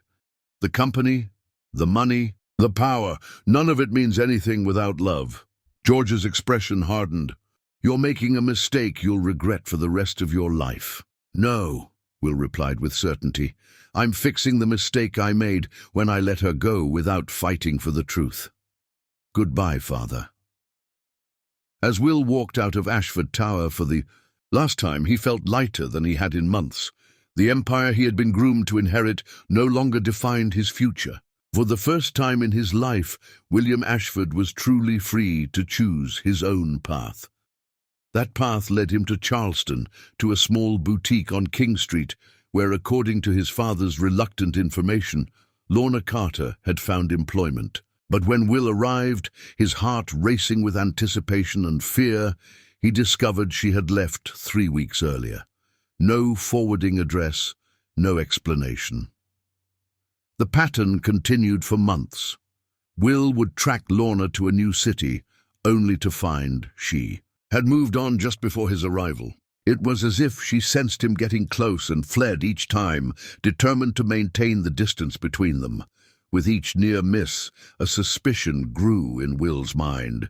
George was still monitoring Lorna, still warning her of Will's approach. This realization fueled his determination. He had underestimated his father's reach and resolve, but he wouldn't make that mistake again. Will changed tactics. Instead of following Lorna's trail directly, he began monitoring his father's activities, looking for unusual financial transactions, suspicious communications, anything that might reveal Lorna's location without alerting George to his continued search. The breakthrough came 9 months after Will had walked away from Ashford Gold.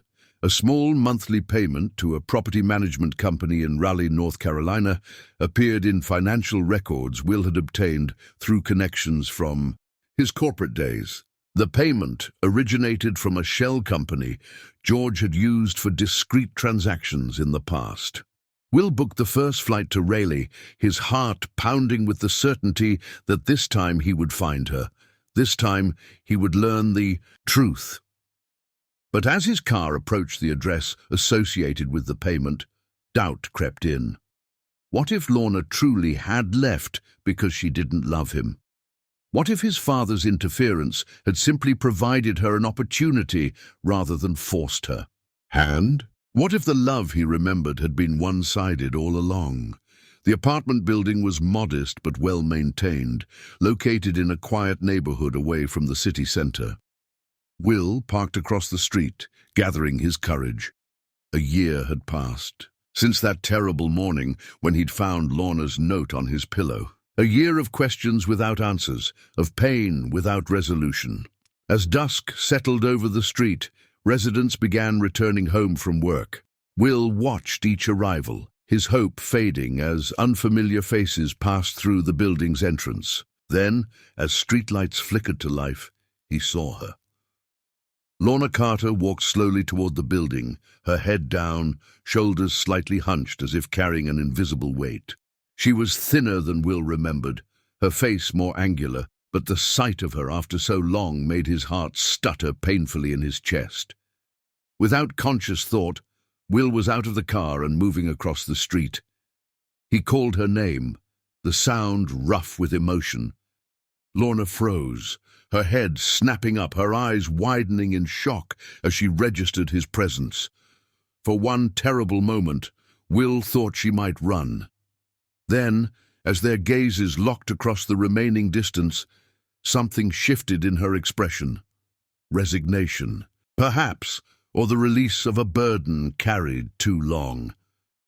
"Will," she said, his name barely audible in the quiet street. He closed the distance between them, stopping just short of reaching for her, though every fiber of his being ached to pull her into his arms. "I found you," he said simply. Lorna's eyes filled with tears she seemed determined not to shed. "You shouldn't have. You didn't give me much choice," Will replied. "Disappearing with nothing but a note claiming you never loved me? Did you really think I'd believe that?" "You were supposed to," she whispered, her composure cracking. "It would have been easier." "Easier than what?" "The truth?" Lorna glanced around nervously, as if expecting someone to be watching. "We shouldn't talk here. My apartment." Will followed her inside, the proximity almost unbearable after so long apart. Her apartment was small and sparsely furnished, revealing little of her personality except for a shelf of books and a single framed photograph of her mother. "How did you find me?" Lorna asked, remaining standing, arms crossed protectively across her chest. "My father," Will answered honestly. "I tracked the payments he's been making to keep you away from me." Surprise flickered across her face. "You know about that?" "I know he manipulated you somehow. Threatened you, used information about my mother to convince you to leave." Will took a step closer, needing her to see the truth in his eyes.